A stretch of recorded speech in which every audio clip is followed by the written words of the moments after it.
ஒரே செகண்ட்.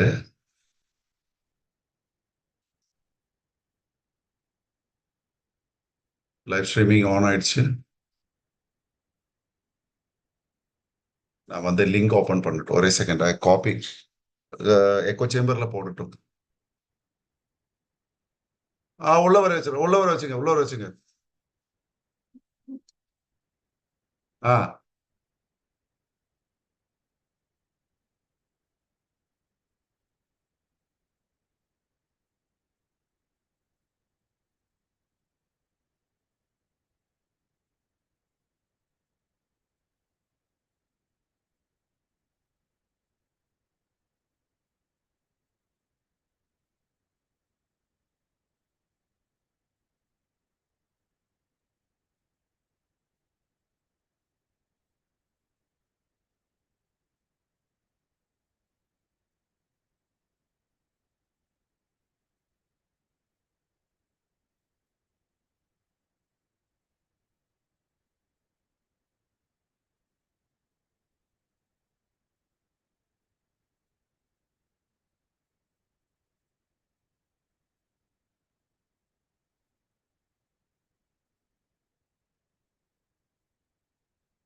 அருள் ஜோதியை உள்ள வர சொல்லுங்க.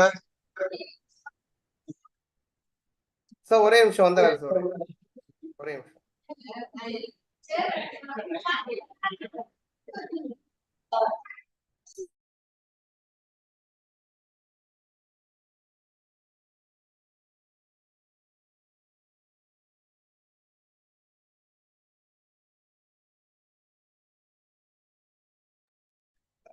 சார் அருண் சார் அட்மிட் கொடுங்க சார்.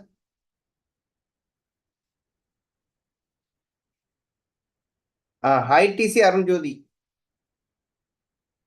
சார் வேணும் சார்.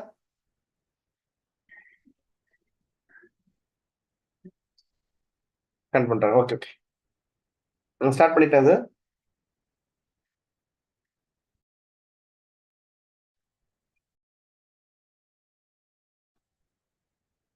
Okay, live stream ஆகுது.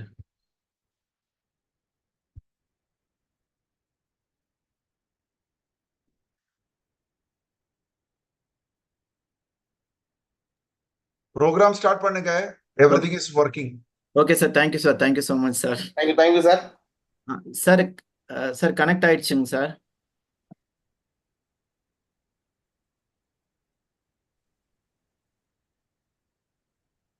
Yeah, I'm raising, yeah.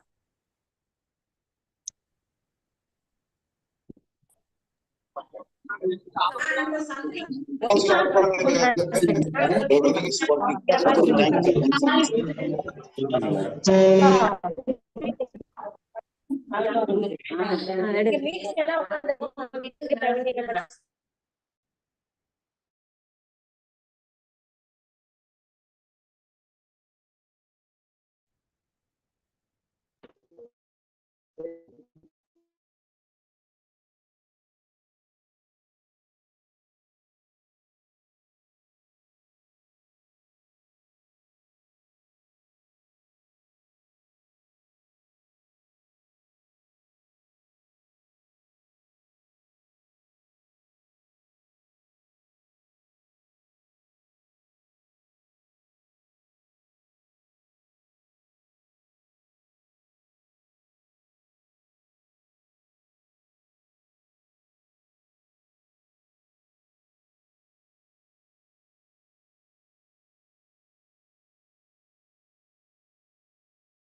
Okay, all of you, good evening. Good evening, all of you. Audio video கரெக்டா இருக்கா? ஹலோ, வணக்கம் வணக்கம். ஓகே, எல்லாம் ரொம்ப ஆவலுடன் ரொம்ப நேரம் ரொம்ப என்னடா வரல வரல அப்படின்னு சொல்லி நிறைய பேர் ரொம்ப போராடி அப்படியே உள்ள வந்த மாதிரி தெரியுது. ரொம்ப சந்தோஷம். ஏன்னா ஒரு டெக்னிக்கல் இஷ்யூ ஆனதுனால கொஞ்சம் டிலே ஆயிருச்சு. ஓகே, எல்லாம் ஹாப்பி தானே? ஓகே, ப்ரோக்ராம் ஸ்டார்ட் பண்ணிடலாமா? சார் ஆடியோ வீடியோ கரெக்டா இருக்கா? ரைட். ஓகே, எல்லாரும் ரொம்ப ரொம்ப சந்தோஷமா இருக்கு. எல்லாமே குரூப்பா நிறைய இடத்துல பார்க்கும்போது ஒரு மீட்டிங் ஹால்ல உட்காந்து ரொம்ப சூப்பரா அட்டன் பண்ணிட்டு இருக்கீங்க. ரொம்ப ரொம்ப ஹாப்பி. ஸோ என்னோட பேர் ரஞ்சித். சிடிசி பிளஸ் எமரால்ட் ரேங்க்ல ஒர்க் பண்ணிட்டு இருக்கேன். சொந்த ஊர் நாமக்கல். இன்னைக்கு உங்கெல்லாம் சந்திக்கிறது ரொம்ப மகிழ்ச்சியா இருக்கு. உண்மையால சொல்ல போனா இந்த மாதிரி ஒரு ஆப்பர்ச்சுனிட்டி, இந்த மாதிரி ஒரு சூப்பரான ஒரு பிளாட்ஃபார்மை ஏற்படுத்தி கொடுத்த வாழும் கடவுள் டாக்டர் எம் மோகன் சாருக்கு ஃபர்ஸ்ட் எல்லாரும் சார்பாக மனமார்ந்த ஒரு நன்றி கலந்த பாராட்டுகள் தெரிவிச்சுக்கலாம். நல்ல உற்சாகமான ஒரு பாராட்டு. ஓகே, சிசிலிலாம் தெரியும் இல்லையா? நம்ம நிறைய ஜூம்ல எல்லாம் நிறைய ட்ரைனிங் நம்ம அட்டன் பண்ணியிருக்கோம். அப்ப என்னது எல்லாமே ஆர்வமா சிசிலி இல்லையா? இந்த மாதிரி விஷயங்கள்லாம் என்ன பண்ணலாம்? கை தட்டலாம். ஒன்றும் தப்பு இல்லை. கை தட்டும் போது பக்கத்தில் இருக்கக்கூடியவங்க என்ன பண்றது? நம்ம வீட்டில் இருக்கக்கூடிய எல்லாருமே என்னடா நடக்குது அப்படின்னு சொல்லி ஒரு ஒரு பரபரப்பான ஒரு விஷயம் நடக்கும். ரைட்டா? அப்ப எல்லாரும் கவனிக்கலாமா? அப்ப நல்லா கவனிங்க. அப்ப இங்க யாராச்சும் என்னது ஒரு நபரா தனியா அட்டன் பண்ணக்கூடிய நபர்கள் வீட்ல 2 பேர் 3 பேர் இருந்தா ஒண்ணா சேர்ந்து ஒரு கேங்கா அட்டெண்ட் பண்ணுங்க. ஓகேவா? ஸோ அப்ப இங்க 500 பேர்த்தோட லிங்க் தான் இங்க வரும். அதுக்கு மேல வரக்கூடியது யூடியூப்ல வந்து நமக்கு லிங்க் வந்து வரும். ஸோ அந்த யூடியூப் லிங்க்ல 500 பேருக்கு மேல வரக்கூடியவங்க யூடியூப் லிங்க்ல வந்து பார்த்துக்கலாம். ஓகேவா? ரைட்? கிளியரா? எல்லாம் கவனிக்கிறோமா? ஸோ வீடியோலாம் அங்க ஆன் பண்ணி கொஞ்சம் உற்சாகமா பண்ணோம்னா நம்ம என்னது ப்ரோக்ராமா உள்ள போயிடலாம். அப்ப என்ன இருந்தாலும் இன்னைக்கு சூப்பரான ஒரு தருணம். இன்னைக்கு எல்லாரும் ரொம்ப ஆவலுடன் எதிர்பார்க்கக்கூடிய நிறைய விவசாய மக்கள்லாம் இன்னைக்கு ஆவலுடன் எதிர்பார்த்துட்டு இருக்காங்க. இன்னைக்கு என்ன சொல்றது? ட்ரைனிங் நமக்கு ப்ராடக்ட் ட்ரைனிங் நமக்கு கிடைச்சிருக்கு. ஸோ ஃபர்ஸ்ட் இந்த மாதிரி ஒரு ட்ரைனிங் ஏற்படுத்தி கொடுத்தா நம்ம லீடர்ஸ் எல்லாத்தையுமே ஒன்று வெல்கம் பண்ணிக்கலாம். ஸோ இங்க வந்துள்ளவர்களே ஃபர்ஸ்ட் நம்முடைய diamond executive mister Vinod Salam sir அவர்களையும் வருக வருக என வரவேற்கலாம் அந்த ப்ரோக்ராமுக்காக. அதே மாதிரி பார்த்தீங்கன்னா இந்த மாதிரி regional team coordinator Dileesh Kumar sir அவர்களையும் வருக வருக என வரவேற்கலாம். அதே மாதிரி பார்த்தீங்கன்னா நம்ம டைமண்ட் எக்ஸிக்யூட்டிவ் இந்த மாதிரி ஒரு ஆப்பர்ச்சுனிட்டி ஏற்படுத்தி கொடுத்தா நம்ம டாக்டர் மோகன் சார் அவர்களையும் வருக வருக என வரவேற்கலாம். அதே மாதிரி ஆல் யூடிசி லீடர்களையும் வருக வருக என வரவேற்கலாம். நல்ல உற்சாகமான ஒரு சிசிரி காமிக்கலாமா? Hello, right. ஆல் யூடிசி லீடர்களையும் வருக வருக என வரவேற்கலாம். ஆல் ஜிடிசி லீடர்களையும் வருக வருக என வரவேற்கலாம். ஆல் ஐடிசி லீடர்களையும் வருக வருக என வரவேற்கலாம். அதே மாதிரி ஆல் சிடிசி லீடர்களையும் வருக வருக என வரவேற்கலாம். என்டிசி லீடர்களையும் வருக வருக என வரவேற்கிறோம். All regional team coordinator and STC leaders அவர்களையும் வருக வருக என வரவேற்கிறோம். அண்ட் அதே மாதிரி all zonal team coordinator DTC and all ATC and DC warrior archer soldier and அனைத்து டிஸ்ட்ரிபியூட்டர்களையும் வருக வருக என வரவேற்கிறோம். நல்ல உற்சாகமான ஒரு சிசிலியோட. Okay, right. அப்ப எந்த ஒரு காரியம் ஆரம்பிச்சாலும் சரி நமக்கு இறைவனுக்கு ஒரு நிமிஷம் ஒரு இறைவனுக்கு நன்றி சொல்லிட்டு நம்ம ப்ரோக்ராமுக்கு உள்ள போகலாம். அப்ப ஒரு 10 செகண்ட் எல்லாரும் கண்ணை மூடி ஒரு என்ன சொல்ற சைலண்ட் ப்ரேயர் பண்ணலாமா? Okay, silent prayer.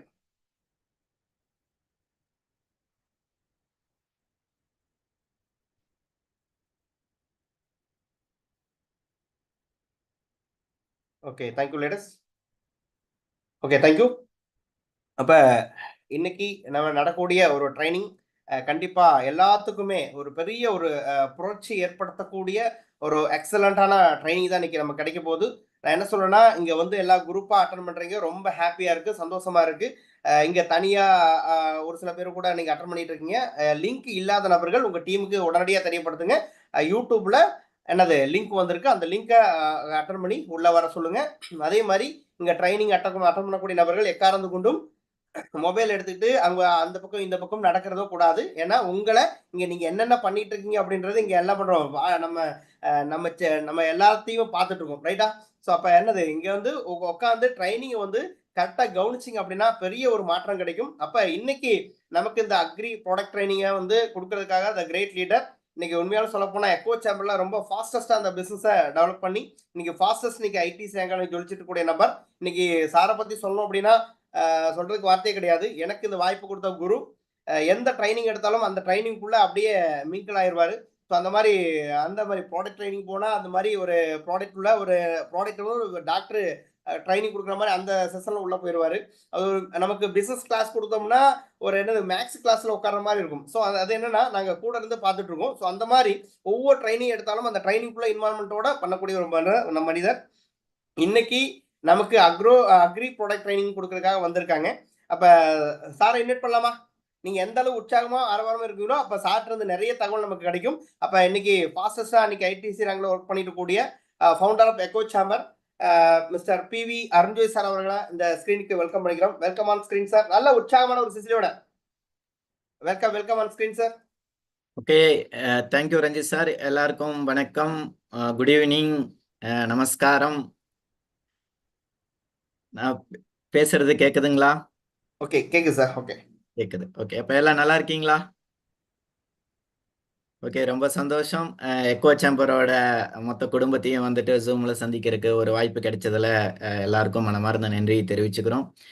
அதே மாதிரி இன்னைக்கு இந்த ப்ரோக்ராம் நடத்துறதுக்கு ஒரு காரணகர்த்தாவா இருக்கக்கூடிய நபர் நம்ம எல்லாருக்கும் வந்துட்டு இந்த நம்மளோட டிஸ்ட்ரிபியூட்டருக்கு அத்தனை பேர்த்தோட வளர்ச்சியிலையும் முழு அக்கறையோட அதை மட்டுமே லைஃபாக வச்சுட்டு இருக்கக்கூடிய நம்மளோட குருநாதர் டாக்டர் மோகனன் சார் அவர்களுக்கு மனமார்ந்த நன்றியை முதல்ல தெரிவிச்சுக்கிறோம்.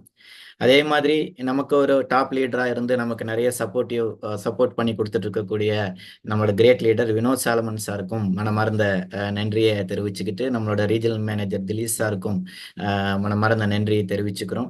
அதே மாதிரி இன்னைக்கு ஒரு 11வது வருஷத்துல அடியெடுத்து வைக்கிறாங்க.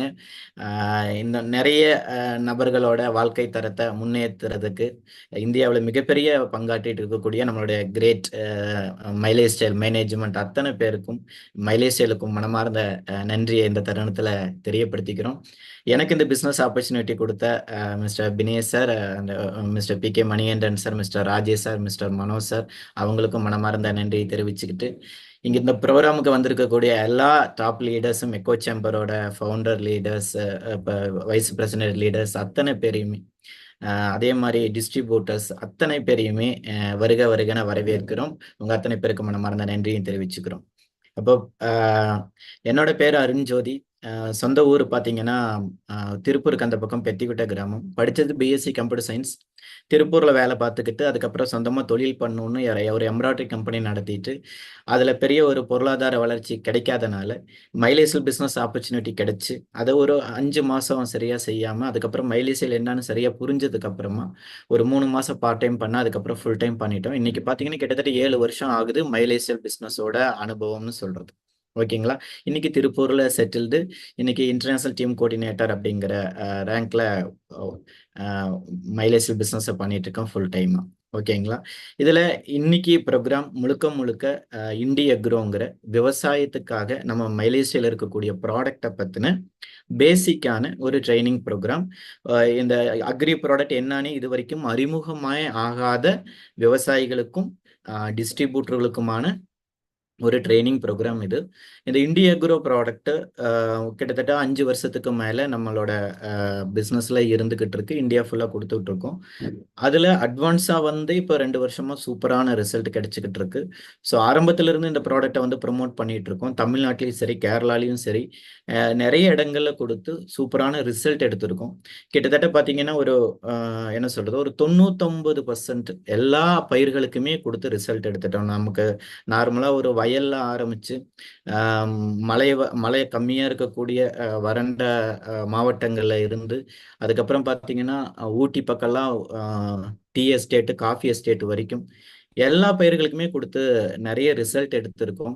விவசாயிகள் அவ்வளோ ஹாப்பியா ஃபீல் பண்ணி அவங்களே ஆச்சரியப்படுற மாதிரியான நிறைய ரிசல்ட்டு அக்ரியில கிடைச்சிருக்கு. விளைச்சல் அதிகமாக கிடைச்சிருக்கு.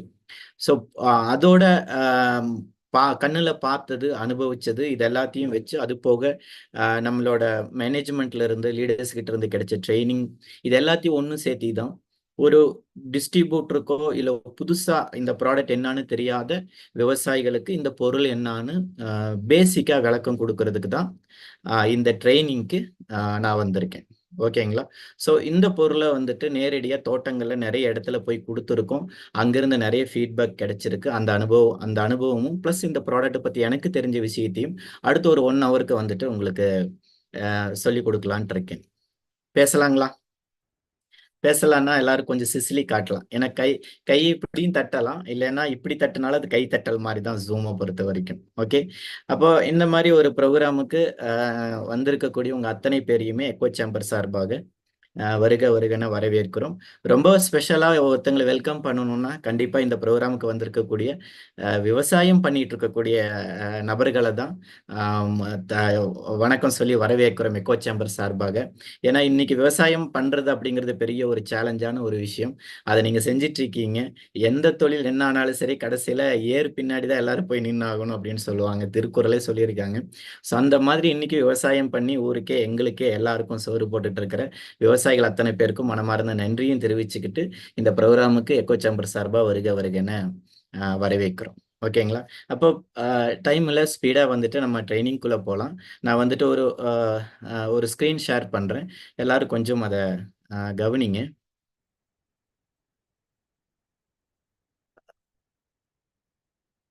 சார் ஸ்க்ரீன் ஷேர் பண்ணணும் சார். பிபிடி ஷேர் பண்ணணும் சார்.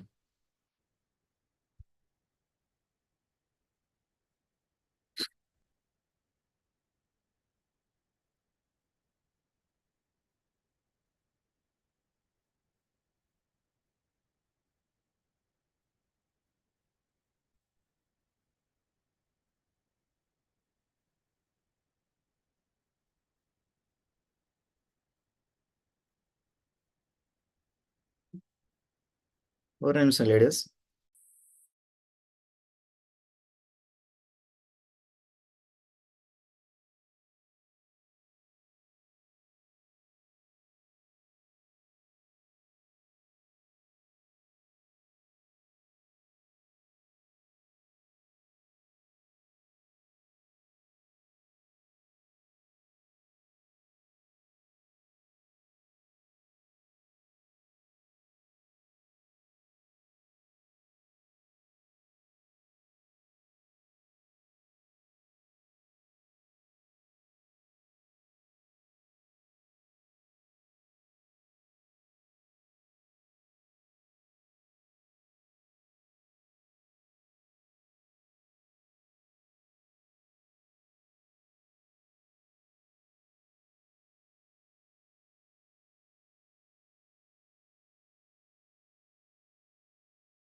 Okay, thank you sir.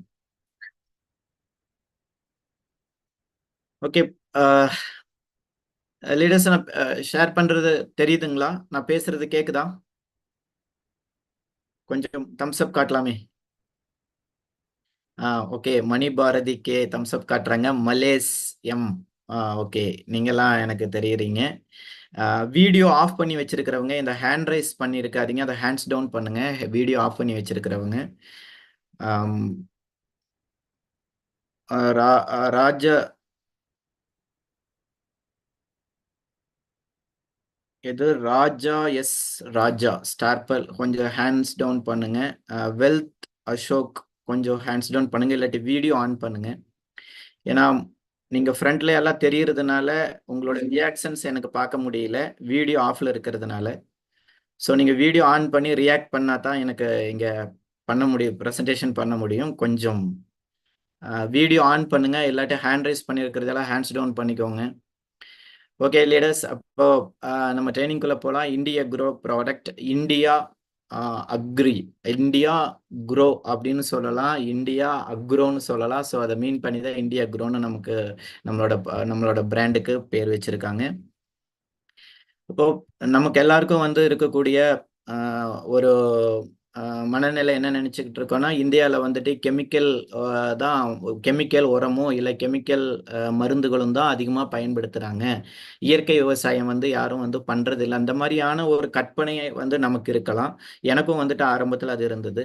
ஆனால் உண்மையாலுமே வந்து ஒரு புள்ளிவிவர கணக்கில் என்ன தெரியுதுன்னா, கிட்டத்தட்ட பாதிக்கு பாதி இந்தியாவில் இயற்கை விவசாயம் தான் நடத்துறாங்க. அதுக்கான முயற்சிகளை வந்து விவசாயிகள் எடுத்துக்கிட்டே இருக்காங்க. விவசாயிகள் அதிகமாக இயற்கை விவசாயத்தை தான் விரும்பி பண்றாங்க. ஆனா அதுல லாபம் கிடைக்குதா இல்லையா அப்படிங்கிறது மட்டும்தான் ஒரு கேள்விக்குறியா இருந்துகிட்டு இருக்கு. ஆனா இயற்கை விவசாயம் இந்தியாவில் ஆல்ரெடி ஒரு பாதி அளவுக்கு 50% வந்துட்டு நடந்துகிட்டு இருக்கு. ஓகேங்களா?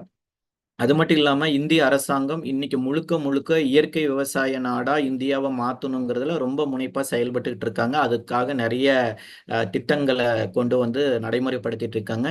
இன்னொரு 5 வருஷமோ 10 வருஷமோ கழிச்சு பார்க்குறப்ப கண்டிப்பா வந்துட்டு ஒரு 100% இயற்கை விவசாய நாடா கூட இந்தியா மாறுறதுக்கு வாய்ப்புகள் இருக்கு. ஸோ அந்த அளவுக்கு அரசாங்கமும் நடவடிக்கை எடுக்கிறாங்க. இதுல விவசாயத்துல எவ்வளவு வாய்ப்புகள் இருக்கு அப்படிங்கிறது வந்துட்டு நமக்கு தெரியணும்.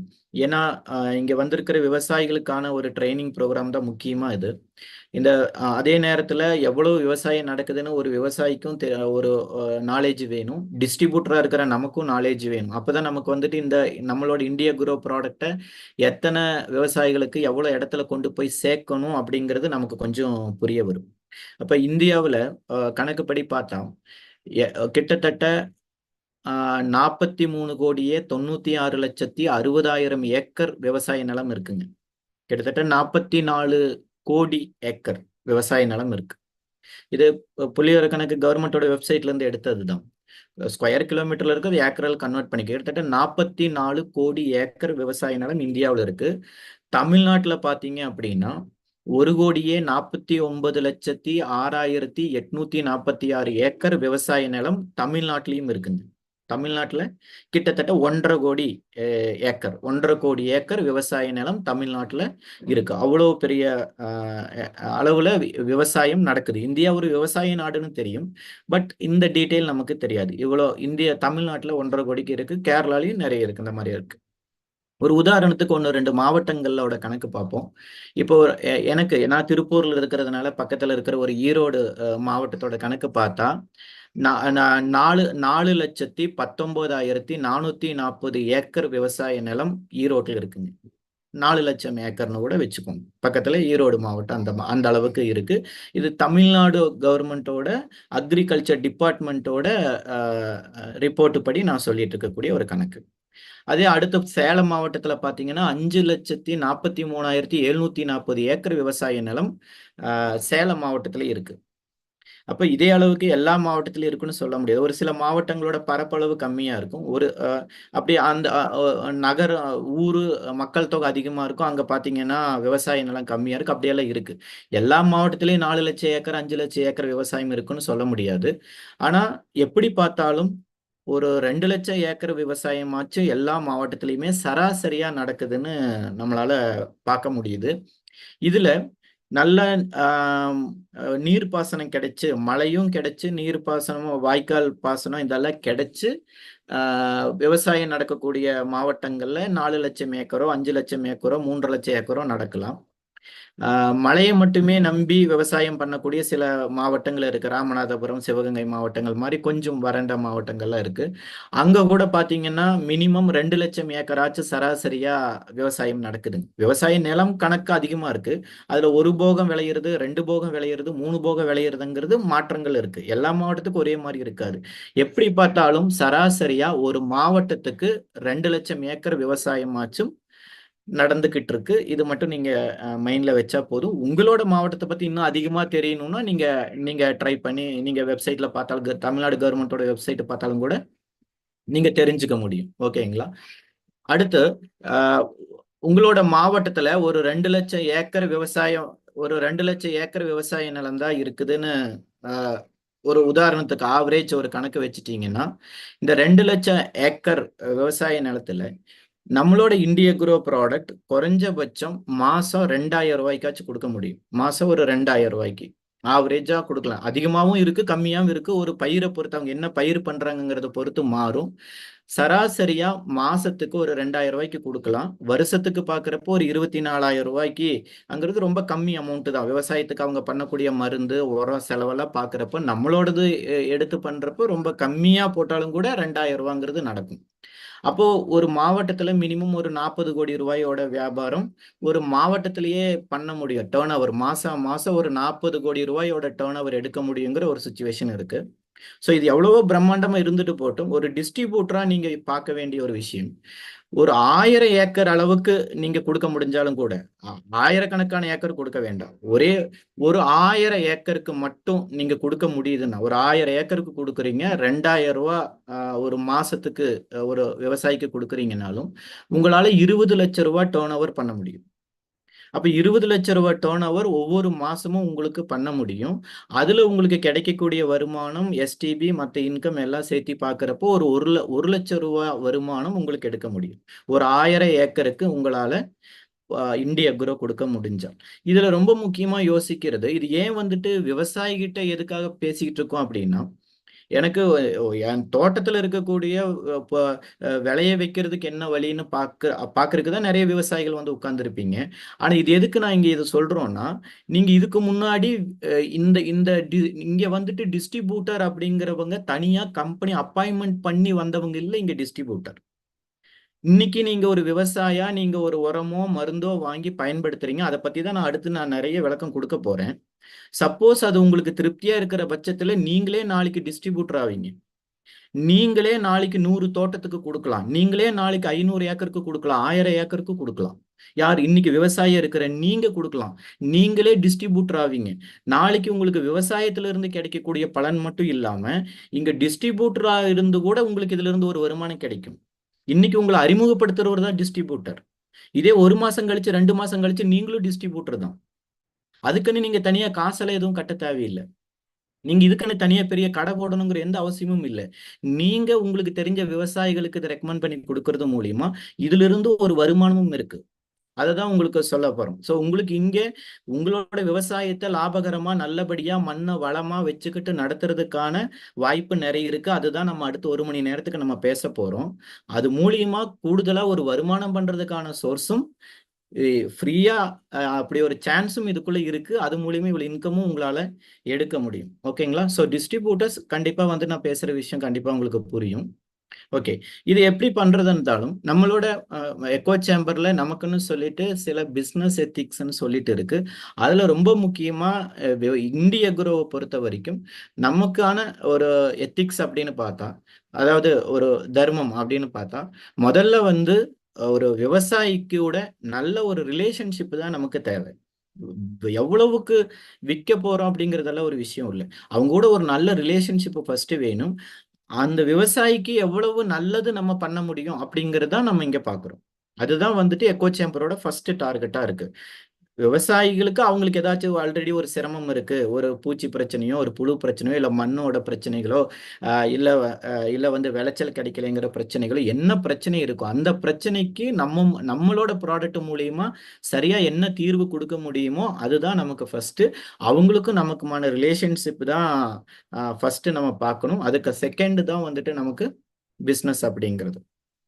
ஓகே, அப்போ நம்மளோட ப்ராடக்டோட டீட்டெயிலுக்குள்ள போகலாம். நம்மளோட இந்திய குரோ ப்ராடக்ட் வந்து முழுக்க இயற்கையான ப்ராடக்ட், ஆர்கானிக்னு சொல்லுவாங்க.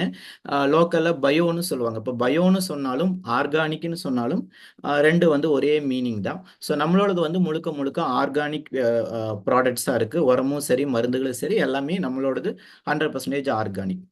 அப்போ இந்த ஆர்கானிக்கு வந்து என்பிஓபின்னு வந்துட்டு ஒரு அமைப்பு இருக்கா, ஓகேங்களா? நேஷனல் ப்ரோக்ராமிங் ஆஃப் அக்ரிகல்ச்சர் ஃபார்முக்குன்னு சொல்லிட்டு தனியா என்பிஓபி சர்டிஃபிகேஷன் இருக்கு. அது அடுத்து வரும். நம்ம அடுத்த டீட்டெயிலாக வந்துட்டு அதை பார்க்கலாம். அப்பிடா அப்படிங்கிற சொல்லக்கூடிய ஒரு அமைப்பு தான் வந்துட்டு இந்த ஆர்கானிக்கான சர்டிஃபிகேஷன் கொடுக்கறதும் அதை வந்துட்டு கண்ட்ரோல் பண்ணுறதும் இதை மானிட்டர் பண்ணுறது இதெல்லாம் வந்துட்டு அப்பிடான்னு சொல்லக்கூடிய ஒரு அமைப்பு தான் வந்துட்டு இதை மானிட்டர் பண்ணிட்டு இருக்காங்க. அதில் நம்மளோட ப்ராடக்ட் வந்துட்டு என்பிஓபி சர்டிஃபிகேட் எல்லாம் எடுத்திருக்கிறாங்க.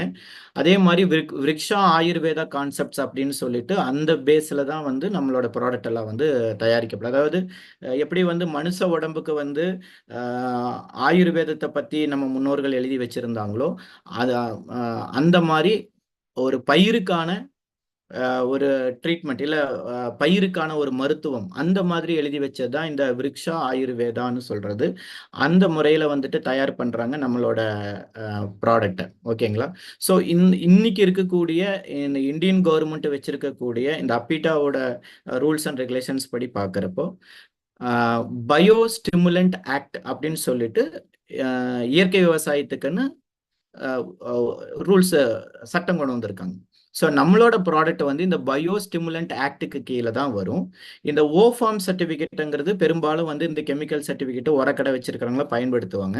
ஸோ ஓஃபார்ம் அப்படிங்கிறது இன்னைக்கு இருக்கிற சட்டத்துப்படி இன்னைக்கு இயற்கையான பொருளுக்கு, அதாவது ஆர்கானிக் மருந்துக்கு உரத்துக்கு ஓஃபார்ம் சர்டிஃபிகேட் வந்து தேவையில்லை.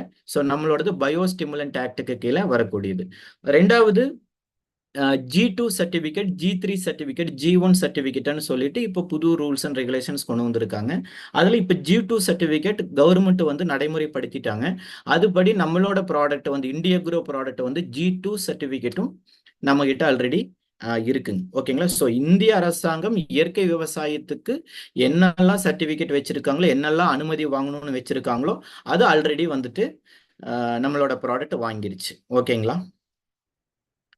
ஸோ அதில் அந்த என்பிஓபி சர்டிஃபிகேட், என்பிஓபி கொடுக்கக்கூடிய அந்த சர்டிஃபிகேட் தான் எக்கோ செட்டுன்னு சொல்லக்கூடிய சர்டிஃபிகேட். இது நம்மளோட எக்கோ செட்டுன்னு சொல்றது. ஓகேங்களா?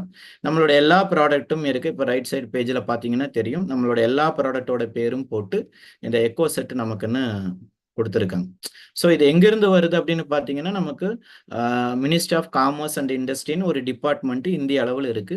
அதுக்கு பியூஷ் கோயல்னு சொல்லக்கூடிய மந்திரி இருக்கிறார்.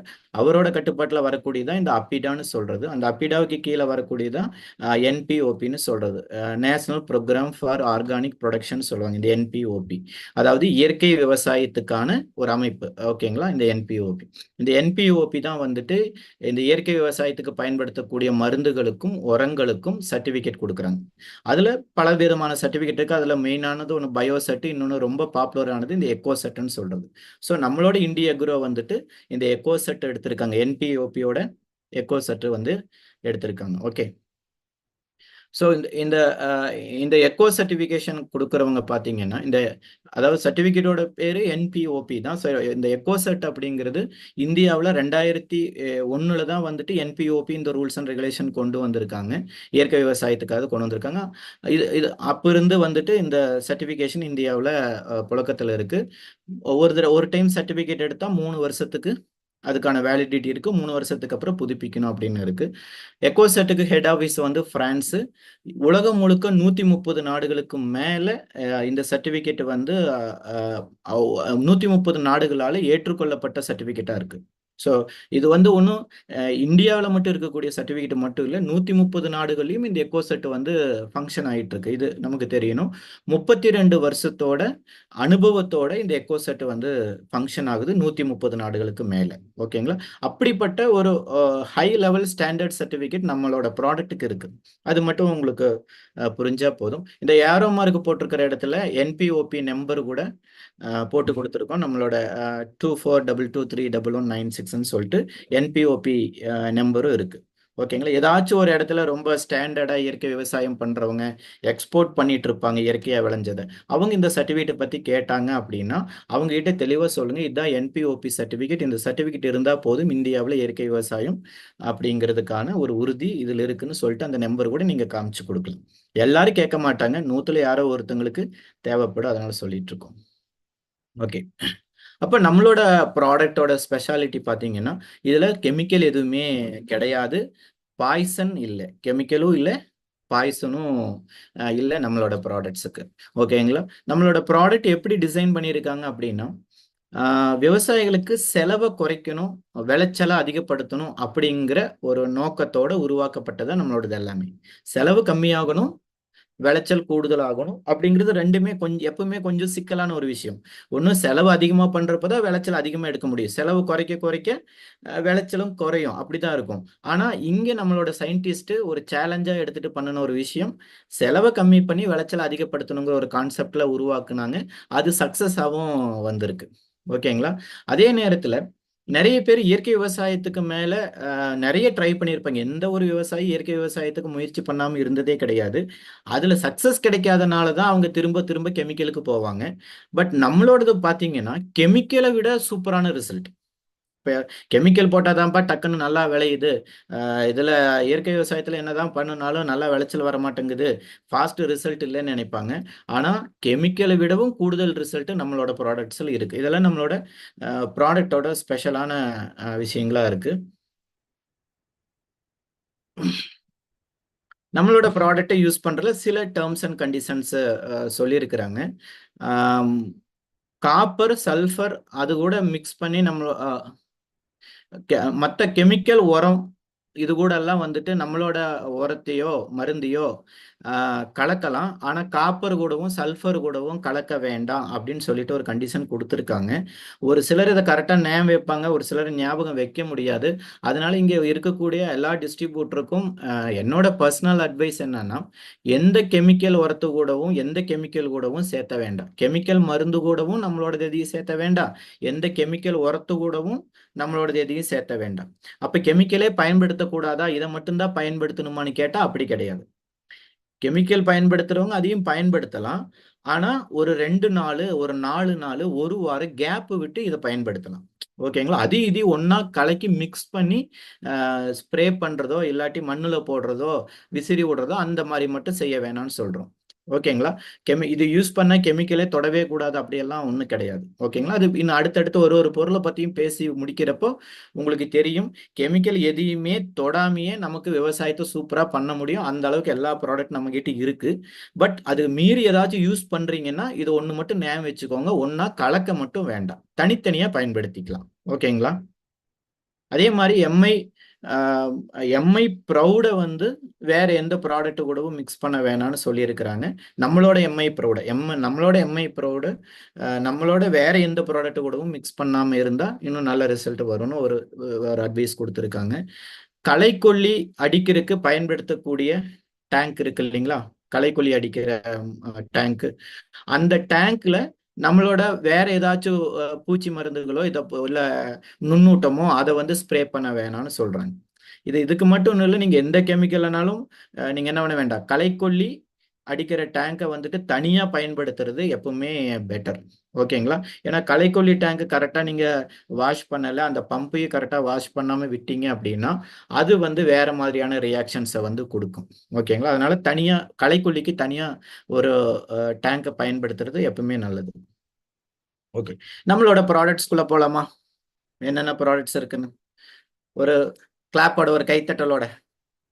ஏன்னா அப்படியே மொபைலு, டிவி, ப்ரொஜெக்டரே பார்த்துட்டு இருந்தா ஒரு மாதிரி சுறுசுறுப்பு இல்லாம ஒரு மாதிரி டயர்டு வரும். ஒரு கிளாப்புன்னா ஏதோ ஒரு சிசிலி காட்டுறது, ஒரு கிளாப் பண்றது அப்படின்னு சொல்லிட்டு பண்ணலாம். ஓகே, அப்ப நம்ம கிட்ட இருக்கக்கூடிய ப்ராடக்ட் பாத்தீங்கன்னா போஸ்ட்ரா சூப்பர் அப்படின்னு ஒரு ப்ராடக்ட் இருக்கு, க்ரோ மேஜிக் அட்வான்ஸ் இருக்கு, ஆலிஃப் இருக்கு, எம்ஐ ஸ்ப்ரே இருக்கு, எம்ஐ வீர், எம்ஐ ப்ரௌட், எம்ஐ சிட்ரா, மாடிஃபை, இந்த மாதிரி நம்ம கிட்ட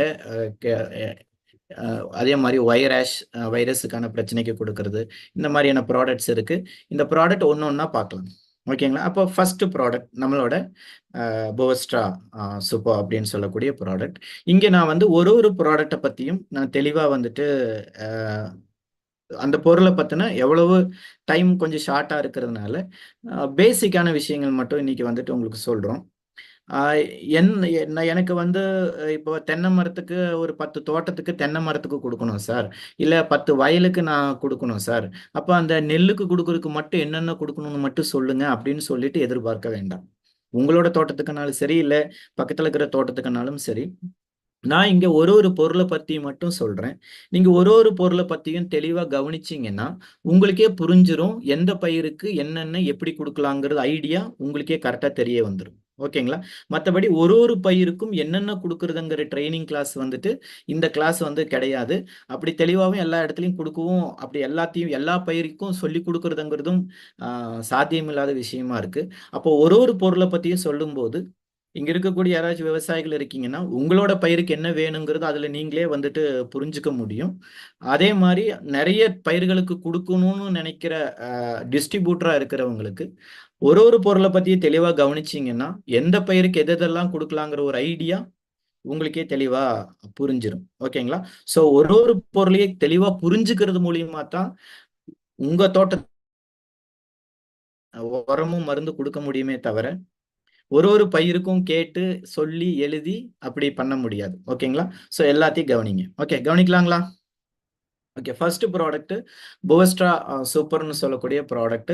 இது வந்துட்டு மண்ணை வந்துட்டு துப்புரவு பண்றது வளப்படுத்துறதுக்காக இருக்கக்கூடிய சூப்பரான ஒரு ப்ராடக்ட் தான் இந்த போஸ்ட்ரான்னு சொல்றது. இது வந்து ஒரு 2 கிலோ வெயிட் இருக்கக்கூடிய ஒரு பேக்கெட்டா கிடைக்குது.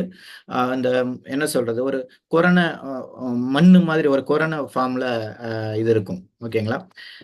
இது இது இது ஒரு ஏக்கருக்கு சராசரியா ஒரு பேக்கெட் போட்டா போதும். இப்ப நெல்லு வயல் இந்த மாதிரின்னா ஒரு ஏக்கருக்கு ஒரு பேக்கெட், அதாவது 2 கிலோ போட்டா போதும். மற்ற வாழை இந்த மாதிரி குச்சிக்கிழங்கு இந்த மாதிரி எல்லாம் இருக்குன்னா அப்ப இன்னும் 2 பேக்கெட் எக்ஸ்ட்ரா கூட நம்ம போட்டு யூஸ் பண்ணலாம். நான் அடுத்து வந்து அது எப்படின்னு சொல்றேன். ஸோ இது வந்து இது என்ன பண்ணும், ஒரு ஏக்கருக்கு இது ஒரு 2 கிலோ போடுறது மூலியமா இது என்ன பண்ணும் மண்ணுலன்னா, மண்ணை வந்துட்டு கொழுன்னு ஆக்கும். மண்ணை வந்து இறுக்கமா இல்லாம கொஞ்சம் ஃப்ரீ பண்ணி கொடுக்கும். அது மூலியமா வேர் வந்து நல்லா ஸ்ட்ராங்கா இறங்குறதுக்கு வந்துட்டு சப்போர்ட் கிடைக்கும். ஃபர்ஸ்ட் பண்ணக்கூடிய பெனிஃபிட் அது ஒன்று பண்ணுது. செகண்ட் ரொம்ப மெயினான பெனிஃபிட் என்னன்னா, மண்ணுல பயிரோட வேரை வந்து அழிக்கிற புழு ஆகட்டும், பூச்சிகள் ஆகட்டும், கரையான் ஆகட்டும், எதா இருந்தாலும் இது வந்து அழிச்சிரும், கட்டுப்படுத்திடும். இது எப்படி வேலை செய்யும்? ஆனா மண்புழுவை வந்துட்டு அதிகப்படுத்தி கொடுக்கும். அது எப்படி நடக்கும் அப்படின்னா, இது மண்ணுல போட்டுட்டோம்னா தண்ணியில கரையிறப்போ வேர்ல போய் நல்லா ஒட்டிக்கும். அப்ப வேர்ல வந்து இது ஒட்டி இருக்கிறப்போ வேற கடிக்கிற பூச்சி புழு வேற வந்து கடிக்காது. கடிச்சாலும் அது வந்துட்டு விலகிரும். அந்த மாதிரியான ஒரு கான்செப்ட்ல இருக்கு. அப்ப வேர்ல போய் இது ஒட்டி இருக்கிற மண்புழு வேற திங்காதனால மண்புழு நல்லா பெருகி வளரும். வேற கடிக்கக்கூடிய புழுவும் பூச்சியும் மட்டும் அழிஞ்சிரும். ஓகேங்களா? ஸோ அந்த கான்செப்ட்ல இது வேலை செய்யுது. இது ஒரு தடவை மண்ணுல போட்டுட்டா 6 மாசத்துக்கு இது மண்ணுல இருக்கும். 6 மாசத்துக்கு இது வேலை செய்யும். மண்ணுக்கடியில விளையக்கூடிய கிழங்கு ஐட்டம் விளைச்சல் நல்லா கிடைக்கும். ஏன்னா ஆல்ரெடி அதுக்கு எந்த டிஸ்டர்பன்ஸ் பண்ணக்கூடிய பூச்சி புழு எதுவுமே இருக்காது. மண்ணும் வந்துட்டு நல்லா கொழுன்னு இருக்கனால விளைச்சல் வந்து கிழங்கு ஐட்டத்தை பொறுத்த வரைக்கும் சூப்பரான ரிசல்ட் வந்து இது கொடுக்கும். உதாரணத்துக்கு ஒரு ஒரு ஒரு ஏக்கர்ல ஒரு 10 டன்னு எடுக்கிறீங்க கிழங்கு அப்படின்னா கண்டிப்பா ஒரு 17-18 டன்னு எடுக்க முடியும். 15 டன்னு கேரண்டியா எடுக்கலாம். எப்படி பார்த்தாலும் ஒரு 50% ரிசல்ட் வந்து கூடுதலா இருக்கு. மரவள்ளி கிழங்கு, குச்சி கிழங்குன்னு சொல்லுவாங்க, மரவள்ளி கிழங்குன்னு சொல்லுவாங்க. அதெல்லாம் 2 மடங்கு விளைச்சல் எடுத்திருக்கும். 2 மடங்குக்கு மேல எல்லாம் விளைச்சல் எல்லாம் எல்லா மாவட்டத்திலையும் எடுத்துக்கிட்டு இருக்கோம். ஸோ அந்த அளவுக்கு ஒரு அமேசிங்கான ரிசல்ட். மண்ணுக்கடியில விளையக்கூடிய எதுவா இருந்தாலும் இது விளைச்சலை வந்துட்டு அதிகப்படுத்தி கொடுக்கும். சூப்பரான ஒரு ப்ராடக்ட் நம்மளோட போவஸ்ட்ரா. மண்புழு அதிகமாகிறதையும் நீங்க கண்ணு முன்னாடி பார்க்க முடியும். அதே நேரத்துல இது வந்து ஒரு 6 மாசத்துக்கு இது பயன்படுத்தலாம். நெல்லெல்லாம் வந்து பார்த்தீங்கன்னா ஒரு 3 மாசத்துல அறுவடை பண்ணிடுவீங்கன்னா திரும்பவும் வந்துட்டு நெல் நடுறீங்க, விதைக்கிறீங்க அப்படின்னா மறுபடியும் வந்துட்டு போஸ்டா போட்டு என்ன பண்ணலாம், விதைச்சிக்கலாம். மற்றதெல்லாம் 6 மாசம் 1 வருஷ பயிர் இல்லை 5 வருஷம் 10 வருஷமா தோப்பு அப்படின்னா 6 மாசத்துக்கு ஒரு தடவை போட்டா போதும். இதோட பவர் அப்படிங்கிறது ஒரு 6 மாசத்துக்கு மண்ணில் இருக்கும். ஓகேங்களா? அதே மாதிரி களைக்கொல்லி நிறைய பயன்படுத்துகிறோம். இன்னைக்கு வந்துட்டு களைக்கொல்லிங்கிறது ரொம்ப பெரிய சிக்கலான விஷயமா இருக்கு. களைக்கொல்லி பயன்படுத்தாமே இருக்க முடியல. களைக்கொல்லி பயன்படுத்தினாலும் மண்ணு வந்து நாசமா போகுது. அந்த மாதிரியான பிரச்சனைகள் இருக்கு. புவஸ்ட்ரா சூப்பர் வந்துட்டு கிட்டத்தட்ட களைக்கொல்லி மாதிரி வேலை செய்யும். இது வந்து களைக்கொல்லி கிடையாது. இது போட்டுட்டா மண்ணுல களையே வராதுன்னு கேரண்டியும் கொடுக்க முடியாது. ஆனா களை வர்றது பெரும்பாலும் நல்லா கட்டுப்படுது. ஒரு 50% ஆச்சும் களை வர்றதே ஆட்டோமேட்டிக்காக கம்மியாகும். நீங்கள் ஒரு என்ன சொல்கிறது, ஒரு வயலுக்கு 1 ஏக்கர் மட்டும் போட்டு பார்த்தாலே தெரியும். அந்த போஸ்ட்ரா போட்ட வயலில் மட்டும் களையே எடுக்க தேவை இருக்காது. அந்த மாதிரியெல்லாம் நாங்கள் ரிசல்ட் பார்த்துருக்கோம். ஓகே, இந்த போஸ்ட்ரா எதை பயன்படுத்தி பண்ணியிருக்காங்கன்னு பார்த்தீங்கன்னா, ஆமணக்கு, வேப்பலை, என்சைம்கள், பென்டோனைட், மெயினாக வந்து பென்டோனைட் இதெல்லாம் பயன்படுத்தி தான் பண்ணியிருக்கிறாங்க. ஒரு ஏக்கருக்கு முதலையே சொன்ன மாதிரி ஒரு பேக்கெட் 2 கிலோ போட்டால் போதும். வேற ஏதாவது இப்போ வாழை, கரும்பு, இல்லை இந்த குச்சிக்கிழங்கு இந்த மாதிரியான ஐட்டம் எல்லாம் பயன்படுத்துறீங்க அப்படின்னா இன்னும் ஒரு பேக்கெட் எக்ஸ்ட்ரா போட்டால் இன்னும் நல்ல ரிசல்ட் கிடைக்கும். ஓகேங்களா? இது மண்ணில் இருக்கக்கூடிய வேற கடிக்கக்கூடிய எல்லா புழு பூச்சிகளையும் கட்டுப்படுத்தும். மண்ணில் இருந்து என்ன சொல்றது, முட்டை வச்சு இனப்பெருக்கம் பண்ணக்கூடிய இந்த நத்த மாதிரியான பூச்சிகளோட பிரச்சனைகளையும் கட்டுப்படுத்திடும். அப்புறம் நமக்கு தோட்டங்கள்ல இருக்கக்கூடிய, வயல்களில் இருக்கக்கூடிய இன்னொரு பெரிய ஒரு பிரச்சனைன்னு பார்த்தீங்கன்னா எலி தொல்லை. அந்த எலி தொல்லையும் வந்துட்டு இருக்காது. அவ்வளவு இது அத்தனையும் வந்துட்டு பிராக்டிக்கலா ரிசல்ட் பார்த்ததுல இருந்து நான் சொல்லிட்டு இருக்கேங்க. எலியோட பிரச்சனை அவ்வளவு இருந்த ஒரு இடத்துல எலி தொல்லையே இல்லைங்கிற அளவுக்கு அத்தனை ரிசல்ட் வந்துட்டு நாங்க கண்ணு முன்னாடி பார்த்துருக்கோம். விவசாயிகள் அவ்வளவு ஹாப்பியா ரிசல்ட் சொல்லியிருக்காங்க. ஸோ எலி பிரச்சனையும் இருக்காது. போஸ்டா பயன்படுத்துற மண்ணுல எலிகளும் வராது. ஓகேங்களா? இதுதான் போஸ்டா சூப்பர். இப்போ இது எந்த டைம்ல எல்லாம் வந்துட்டு இந்த போஸ்டா சூப்பரை வந்துட்டு பயன்படுத்தலாம் அப்படின்னா, நீங்க பெட்டர் வந்துட்டு இப்போ உழுகுருக்கு உழவோட்டுறீங்க அப்படின்னா, உழவோட்டுறதுக்கு முன்னாடி இதை வந்துட்டு விசிறிட்டு அதுக்கப்புறம் உழவோட்டினீங்கன்னா நல்லா மண்ணில் வந்து கலந்துக்கும். அப்போ இன்னும் கூட நல்ல ஒரு பெட்டர் ரிசல்ட் இருக்கும். இல்லை ஓட்டியாச்சு அப்படின்னாலும் அதுக்கப்புறம் எப்போ வேணாலும் என்ன பண்ணலாம், நீங்கள் விசிறி விடலாம். இல்லை பயிர் வந்து வளர்ந்தாச்சு, 1 மாதம் ஆச்சு, பயிர் வளர்ந்துருச்சு அப்படின்னா அப்பவும் கூட நீங்கள் ஒருக்க விசிறிடலாம். ஒன்றும் ப்ராப்ளம் கிடையாது. பயிர் எந்த லெவல் இருந்தாலும் சரி, அப்போ நீங்கள் என்ன பண்ணலாம், போஸ்டா வந்துட்டு விசிறி விடலாம். கண்டிப்பாக அது ஒரு ரிசல்ட்டை கண்டிப்பாக உங்களுக்கு எடுத்து கொடுத்துரும். ஓகேங்களா? பெட்டர் முன்னாடியே இதை விசிறிட்டு ஒரு உழவு ஓட்டுறீங்கன்னா இன்னும் நல்லா மண்ணில் மிக்ஸ் பண்ணி இன்னும் பெட்டர் ரிசல்ட் கிடைக்கும். அவ்வளோதான். ஆனால் எந்த இடத்துலையும் நீங்கள் என்ன பண்ணிக்கலாம், போஸ்டா விசிறி விடலாம். ஓகே, செகண்ட் ப்ராடக்ட்டுக்கு போகலாம். உங்களுக்கு ஏதாச்சும் டவுட்டுக வரும். டவுட் ஏதாச்சும் வருதுன்னா உங்களோட டவுட்டை யோசிச்சுட்டு இருக்க வேணாம். உங்களோட டவுட்டை எப்படி கிளியர் பண்ணிக்கலாங்கிறதுக்கு நான் கடைசியாக ஒரு சஜஷன் கொடுக்குறேன். கண்டிப்பாக அது மூலியமா நீங்கள் உங்களோட டவுட் அத்தனையுமே வந்துட்டு நீங்கள் கிளியர் பண்ணிக்கலாம். ஓகேங்களா? ஏன்னா ஒரு பொருளை சொல்கிறப்போ உங்களுக்கு ஏதாச்சும் டவுட் கண்டிப்பாக வரத்தான் செய்யும். அதுக்கான தீர்வு நான் கடைசியில் சொல்கிறேன். So second product grow magic அட்வான்ஸ்ன்னு சொல்லிட்டு இந்த ஒரு ப்ராடக்ட்டுக்கு ஒரு நல்ல ஒரு கைத்தட்டல் கொடுக்கலாம். நல்ல ஒரு கிளாப் பண்ணிங்கன்னா இந்த ப்ராடக்ட்டை பற்றி சொல்கிறோம். ஏன்னா இன்னைக்கு ஒரு அற்புதமான ஒரு ப்ராடக்ட், ஒரு ஆச்சரியப்படக்கூடிய நிறைய ரிசல்ட் கொடுக்கக்கூடிய ப்ராடக்டா இருக்கு. இந்த க்ரோ மேஜிக் அட்வான்ஸ்ன்னு சொல்லக்கூடிய இந்த ஒரு பவுச் பார்த்தீங்கன்னா 100 கிராம் இருக்கக்கூடியது. இது வந்து கிலோ கணக்கெல்லாம் இல்லை, ஜஸ்ட் ஒரு 100 கிராம் இருக்கக்கூடிய ஒரு பேக்கெட் தான் இது. 100 கிராம் பவுடர் இந்த பேக்கெட்ல இருக்கு. இந்த 100 கிராம் சாதாரணமாக ஒரு நெல் பயிர் அப்படின்னு பார்த்தீங்கன்னா 1 ஏக்கருக்கு இந்த 100 கிராம் போதும். இது ஒரு நல்ல ஒரு நுண்ணூட்டம்னு சொல்லலாம். ஒரு பயிருக்கான சூப்பரான ஒரு நுண்ணூட்டம். இது நுண்ணூட்டம்னு நிறைய பயன்படுத்தி இருப்பீங்க. இது எல்லாத்தையும் விட சூப்பரான ஒரு நுண்ணூட்டம்னு தான் சொல்லணும். அவ்வளோ ஒரு ரிசல்ட் கொடுக்கும். விளைச்சலை அதிகப்படுத்தி கொடுக்கக்கூடிய வேலையை இது சூப்பராக பண்ணி கொடுக்குது. வெறும் 100 கிராம். அப்ப நமக்கு என்ன டவுட் வரும் அப்படின்னா, வெறும் 100 கிராம் எப்படிப்பா 1 ஏக்கருக்கு பத்தும் அப்படின்னு நமக்கு தோணும். நெல்லை பொறுத்த வரைக்கும். மற்றதுக்கெல்லாம் பார்த்தீங்கன்னா 2 பேக்கெட் 3 பேக்கெட் தேவைப்படும். நெல்லை பொறுத்த வரைக்கும் 1 பேக்கெட்டே போதும் 1 ஏக்கருக்கு. பெரிய ஒரு இப்போ வாழை அந்த மாதிரியெல்லாம் இருக்கு அப்படின்னா ஒரு 2 பேக்கெட் 3 பேக்கெட் தேவைப்படும் 1 ஏக்கருக்கு. அப்போ வெறும் 100 கிராமு 200 கிராம் எப்படி 1 ஏக்கருக்கு பத்தும்னா அங்கதான் வந்துட்டு இதோட டெக்னாலஜியை நம்ம புரிஞ்சுக்கணும். இது வந்துட்டு நேனோ டெக்னாலஜியில தயாரானது. அதாவது 3rd ஜெனரேஷன் நேனோ டெக்னாலஜியில தயாரான ஒரு சூப்பரான ப்ராடக்ட்.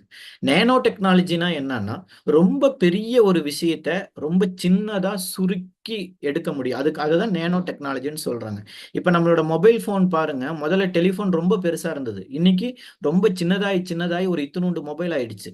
அந்த மொபைலுக்குள்ள அவ்வளோ ஆப்ஷன்ஸ் இருக்கு. அதெல்லாத்தையும் விட்டுட்டு கூட நம்மளோட சிம் கார்டுன்னு ஒன்று இருக்கு. அந்த சிம் கார்டுல ஒரு சின்னதா ஒரு சிப் இருக்கு. அது அது இருக்கிறதுனால தானே நம்ம எல்லாரு கூடவும் பேச முடியுது. இங்கிருந்து துபாய்க்கு அமெரிக்காவுக்கு கூட கால் பண்ணி பேச முடியுது. ஏன்னா அது சின்ன ஒரு சிப்பு. அப்போ அதுக்குள்ள என்ன வச்சிருக்காங்க, அது அது ஒரு நேனோ டெக்னாலஜிக்கான ஒரு சின்ன உதாரணம். அதே மாதிரி இன்னைக்கு ஹாஸ்பிட்டல்ல நிறைய நேனோ டெக்னாலஜிஸ் இருக்கு. அங்க ஆப்ரேஷன் பண்றதுக்கு பயன்படுத்தக்கூடிய கருவிகள் இருந்து இன்னைக்கு ராக்கெட் விடுறதுல இருந்து நிறைய எல்லா துறையிலையுமே இன்னைக்கு நேனோ டெக்னாலஜி அப்படிங்கிறது வந்துருச்சுங்க.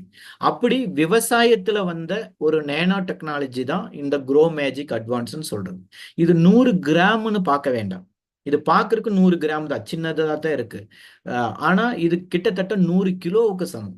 ஒரு 100 கிலோவை அப்படியே சுருக்கி கம்ப்ரஸ் பண்ணி நமக்கு ஒரு 100 கிராமா கொடுத்துருக்காங்க. ஓகேங்களா? அப்ப 100 கிலோ செய்யற வேலையை இந்த 100 கிராம் நமக்கு செஞ்சு கொடுக்கும். ஓகேங்களா? ஸோ இதை பயன்படுத்தும் போது நமக்கு உரத்துக்குன்னு ஒரு பயிரோட வளர்ச்சிக்குன்னு ஊட்டம் கொடுக்கறதுக்காக நீங்க போடக்கூடிய உரமோ இல்லாட்டி தெளிக்கக்கூடிய மருந்தோ ஏதாச்சும் இருக்குதுன்னா அதோட செலவை பாதி ஆக்கிக்கலாம். இப்ப இதுக்கு முன்னாடி சொன்ன ப்ராடக்ட் போஸ்டா அதுல உரத்தை குறைக்க முடியாது. பட் க்ரோ மேஜிக் இதை பயன்படுத்துறீங்க அப்படின்னா உரம் பாதி போட்டா போதும். நீங்க ஏற்கனவே பயன்படுத்தக்கூடிய கெமிக்கல் உரமா இருந்தாலும் சரி இல்ல இயற்கை உரங்களா இருந்தாலும் சரி எதா இருந்தாலும் அதை பாதி ஆக்கிக்கலாம். இதுவும் ஒரு பேக்கெட் நீங்க ஒன்னும் பவுடர் ஃபார்ம்ல இருக்கும். இதை ஒன்னும் வேற ஏதாச்சும் இயற்கை உரம்னா கலந்து போட்டுக்கலாம். இல்லாட்டி மண்ணுல கலந்து கூட நம்ம என்ன பண்ணிக்கலாம், விசிறி விட்டுக்கலாம். இல்ல சொட்டு நீர் பாசனம் அப்படின்னா சொட்டு நீர் பாசனத்துல கரைச்சி விட்டுக்கலாம். இல்ல பயிர் பயிர் வளர்ந்ததுக்கு அப்புறம் ஸ்ப்ரே பண்றது ரொம்ப ரொம்ப நல்லது. இதை பொறுத்த வரைக்கும் க்ரோ மேஜிக்கை பொறுத்த வரைக்கும் ஸோ ஸ்ப்ரே பண்றீங்க அப்படின்னா பவுடர் ஃபார்ம்ல தான் இருக்கு. ஈஸியா டேங்க்ல மிக்ஸ் பண்ணிட்டு நீங்க ஒரு ஏக்கருக்கு ஸ்ப்ரே பண்ணி விட்டுக்கலாம். ஓகேங்களா? அப்படி பண்ணும்போது உங்களுக்கு உர செலவுல பாதி மிச்சம். ஓகேங்களா? அது கெமிக்கல் உரம் ஏற்கனவே போடுறீங்கன்னா போட்டுக்கோங்க, இயற்கை உரம் போடுறீங்கன்னா போட்டுக்கோங்க. இயற்கை உரம் போடுறீங்கன்னா இதை கலந்து போடுங்க. கெமிக்கல் கூட கலக்க வேண்டாம், இயற்கை உரத்தை கூட கலந்து போட்டுக்கோங்க. ஓகேங்களா?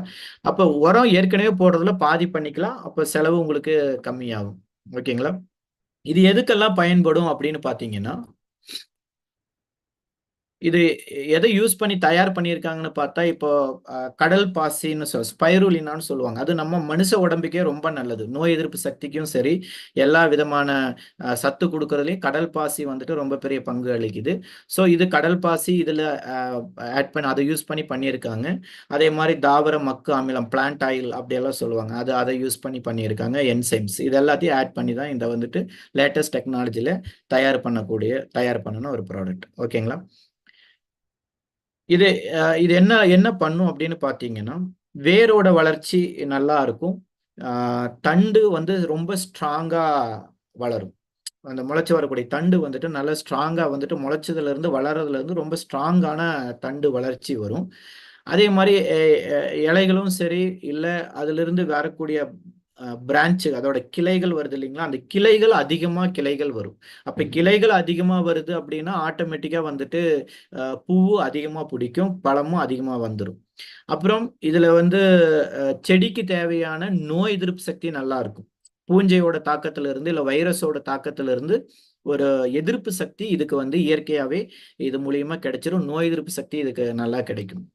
செகண்ட், இதுல பூக்கள் அதிகமா பிடிக்கும். இது க்ரோ மேஜிக் பயன்படுத்தும் போது கண்டிப்பா பூக்கள் அதிகமா இருக்கும். பூ பிடிச்சாலும் பூ உதிராமையும் இருக்கும். பூ உதிரவும் செய்யாது. அந்த பூ அத்தனையும் பிஞ்சாகும். பிஞ்சு உதிராது. காய் நல்லா பருத்து வளரும். காயும் பெருசா வரும். இந்த காயும் சரி இல்ல பழமும் சரி அதோட டேஸ்டும் சூப்பரா இருக்கும்.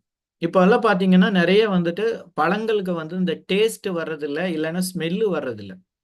இங்க ஸ்மெல்லும் நல்லா இருக்கும், டேஸ்டும் நல்லா இருக்கும், நிறமும் நல்லா இருக்கும், நல்ல பளபளன்னு இருக்கும். சூப்பரான ஒரு ரிசல்ட் இருக்கு. இதை நான் சொல்றதை விட நீங்க ஒரு தடவை பயன்படுத்தி பார்த்தீங்கன்னா அதுக்கப்புறம் நீங்க விடவே மாட்டீங்க. ஸோ அந்த அளவுக்கு டேஸ்ட்டும் இப்ப மாம்பழம்னா அந்த மாம்பழத்துக்கான மனம் சூப்பரா இருக்கும், டேஸ்ட்டும் சூப்பரா இருக்கும். சில இடத்துல பார்த்தீங்கன்னா மாம்பழம் பார்க்கறதுக்கு மட்டும் நல்லா இருக்கும், அந்த டேஸ்ட்டும் இருக்காது, ஸ்மெல்லும் இருக்காது. இது அத்தனையும் சூப்பரா இருக்கும். ஸோ குவாலிட்டி வைஸ் நல்ல ஒரு குவாலிட்டி கிடைக்கும். பூவா எடுத்தாலும் சரி, காய் பழம் என்னவா எடுத்தாலும் சரி, அது அவ்வளோ ஒரு இது வரும். காய் இதெல்லாம் உதிர்ந்து போகாம இது பார்க்கும். எது குரோ மேஜிக். அதே மாதிரி தான் இப்போ ஒரு என்ன சொல்றது, ஒரு கடலை இதெல்லாம் பயிர் பண்றோம்னா அந்த கடலை அதிகமா பயன்படுத்துறது எதுக்குன்னு பாத்தீங்கன்னா எண்ணெய் எடுக்கிறதுக்கு வேண்டியது, ஆயில் எடுக்கிறதுக்காக. அப்ப அந்த ஆயிலோட அளவு கடலையில அதிகமா கிடைக்கும். இப்ப இது வரைக்கும் ஒரு ஏக்கர்ல இருந்து எத்தனை கடலை எடுத்தீங்களோ அதை விட கடலையும் கொஞ்சம் கூடுதலா கிடைக்கும், வெயிட்டும் கூடுதலா கிடைக்கும். ரெண்டாவது அது ஆயிலா எடுக்கிறப்போ இன்னும் சக்கை கம்மியா இருக்கும், ஆயில் ஜாஸ்தியா இருக்கும். அதையும் வந்துட்டு நீங்க கண்ணு முன்னாடி பார்க்க முடியும். அதே மாதிரி டீ காஃபி இந்த மாதிரியான ஐட்டத்துல எல்லாம் பாத்தீங்கன்னா அந்த கஃபினோ இந்த மாதிரியான அந்த என்னது ஆல்கலாய்டு அந்த அந்த ஒரு விஷயம் அதிகமா வேணும். அதுக்காக தான் வந்துட்டு டீ காஃபி வந்துட்டு அதிகமா எடுக்கிறாங்க. அந்த இதையும் அதிகப்படுத்தி கொடுக்கும். அதே மாதிரி நீங்க ஒரு மிளகாய் இதெல்லாம் வந்துட்டு பண்றீங்கன்னா அதுல வந்து காரம் அதிகமா தேவைப்படும். ஸோ இதை யூஸ் பண்ணும்போது காரம் அதிகமா இருக்கும். நீங்க இது குரோ மேஜிக் யூஸ் பண்ணுன மிளகாய்க்கும் யூஸ் பண்ணாத மிளகாய்க்கும் அந்த காரத்திலேயே டிஃப்ரெண்ட் தெரியும். ஸோ அந்த மாதிரியான ஒரு இது இருக்கு. அப்புறம் மனிதர்களுக்கு எப்படி வந்துட்டு ஒரு ஸ்ட்ரெஸ்ன்னு இருக்கு இல்லையா, மன அழுத்தம் அப்படின்னு சொல்லிட்டு எல்லாம் இருக்கு இல்லையா. இப்ப நான் பேசுறது பாதி புரியும் பாதி புரியாம இருக்கிறவங்களுக்கு ஒரு மன அழுத்தம் இருக்கும். இப்ப கூட இவர் ஏதோ பேசிட்டு இருக்கிறாரு அப்படிங்கிற மாதிரி. ஸோ இந்த ஒரு மன அழுத்தம் நமக்கு பல இடங்கள்ல இருந்து மனிதர்களுக்கு வருது, குடும்ப சூழ்நிலையினாலே எப்படியோ வருது. அதே மாதிரிதான் இன்னைக்கு இருக்க பயிர்களுக்கு கூட மன அழுத்தம் இருக்கான், ஸ்ட்ரெஸ் இருக்கான். ஸ்ட்ரெஸ்ங்கிறது மனுஷங்களுக்கு மட்டும் இல்லை, இன்னைக்கு பயிர்களுக்கும் இருக்குன்னு சொல்லிட்டு இப்போ எல்லாம் கண்டுபிடிச்சிருக்கிறாங்க. ஸோ அந்த ஸ்ட்ரெஸ் மேனேஜ்மெண்ட்டை கூட இது பண்ணும், ஸ்ட்ரெஸ் கூட இல்லாம பண்ணும். ஏன்னா அவ்வளோ வந்துட்டு நோய் எதிர்ப்பு சக்தியோட இருக்கிறதுனால பயிர் நல்லா இருக்குன்னு சொல்றாங்க. ஓகேங்களா. ஸோ இதுல விளையக்கூடிய விளைச்சலை எடுக்கக்கூடிய நீங்க காய்கறி ஆகட்டும் பழங்கள் ஆகட்டும் அதோட அளவு கூட சூப்பரா இருக்கும். இப்போ ஒரு கேரட் பாருங்க, இங்க இருக்கிற போட்டோல பார்த்தா கேரட் எல்லாம் பாருங்க ஒரே அளவா இருக்கு, இந்த முள்ளங்கி ஒரே அளவா இருக்கு, பூண்டுல இருந்து எல்லாமே. நமக்கு என்ன தோணும் அப்படின்னா, ஆமா ஒரே சைஸா இருக்கிற கேரட்டை அடுக்கி வச்சு போட்டோ எடுத்தா ஒரே மாதிரி தான் இருக்கும், இந்த போட்டோ எடுக்கிறதெல்லாம் ஒரு பெரிய விஷயமா அப்படின்னு தான் வந்துட்டு நமக்கு தோணும். நான் திரும்பவும் சொல்றேன், நீங்க பயன்படுத்தி பாருங்க, இந்த மாதிரி உங்க தோட்டத்துல ரிசல்ட் வருதா இல்லையான்னு பாருங்க. இப்போ நிறைய வந்துட்டு கோணமோனலா சின்னதா வந்துட்டு கழிச்சு விட்டுருவாங்க. நிறைய கிட்டத்தட்ட பாத்தீங்கன்னா கிழங்கு ஐட்டத்துல எல்லாம் 20% வந்து கம்மி, 20% கழிக்கிறதும் இருக்கு, 40% கழிச்சு விடுற இடமெல்லாம் இருக்கு. ஆனா அந்த இடத்துல 95% வந்து நல்லதா கொடுக்கும், மீறி போன ஒரு 5% கழிச்சு விடலாம். அந்த மாதிரி ஒரு நல்ல ஒரு விளைச்சல், எல்லாமே எல்லா கிழங்கும் ஒரே மாதிரி சைஸும் அளவும் வர்ற மாதிரியான ஒரு சூப்பர் விளைச்சல் வர்றதுக்கும் இந்த குரோ மேஜிக் அட்வான்ஸ் வந்துட்டு சப்போர்ட் பண்ணுது. ஸோ இந்த குரோ மேஜிக் எவ்வளவு கொடுக்கலாம் அப்படின்னு பார்த்தீங்கன்னா, நீங்க ஒரு ஒரு பயிர் வந்து முளைச்சு ஒரு களை எடுக்கிற ஸ்டேஜ்னு சொல்லிட்டு ஒரு 15வது நாள் 20வது நாள் 30 நாள் ஒரு பயிருக்கு பண்ணுவாங்க.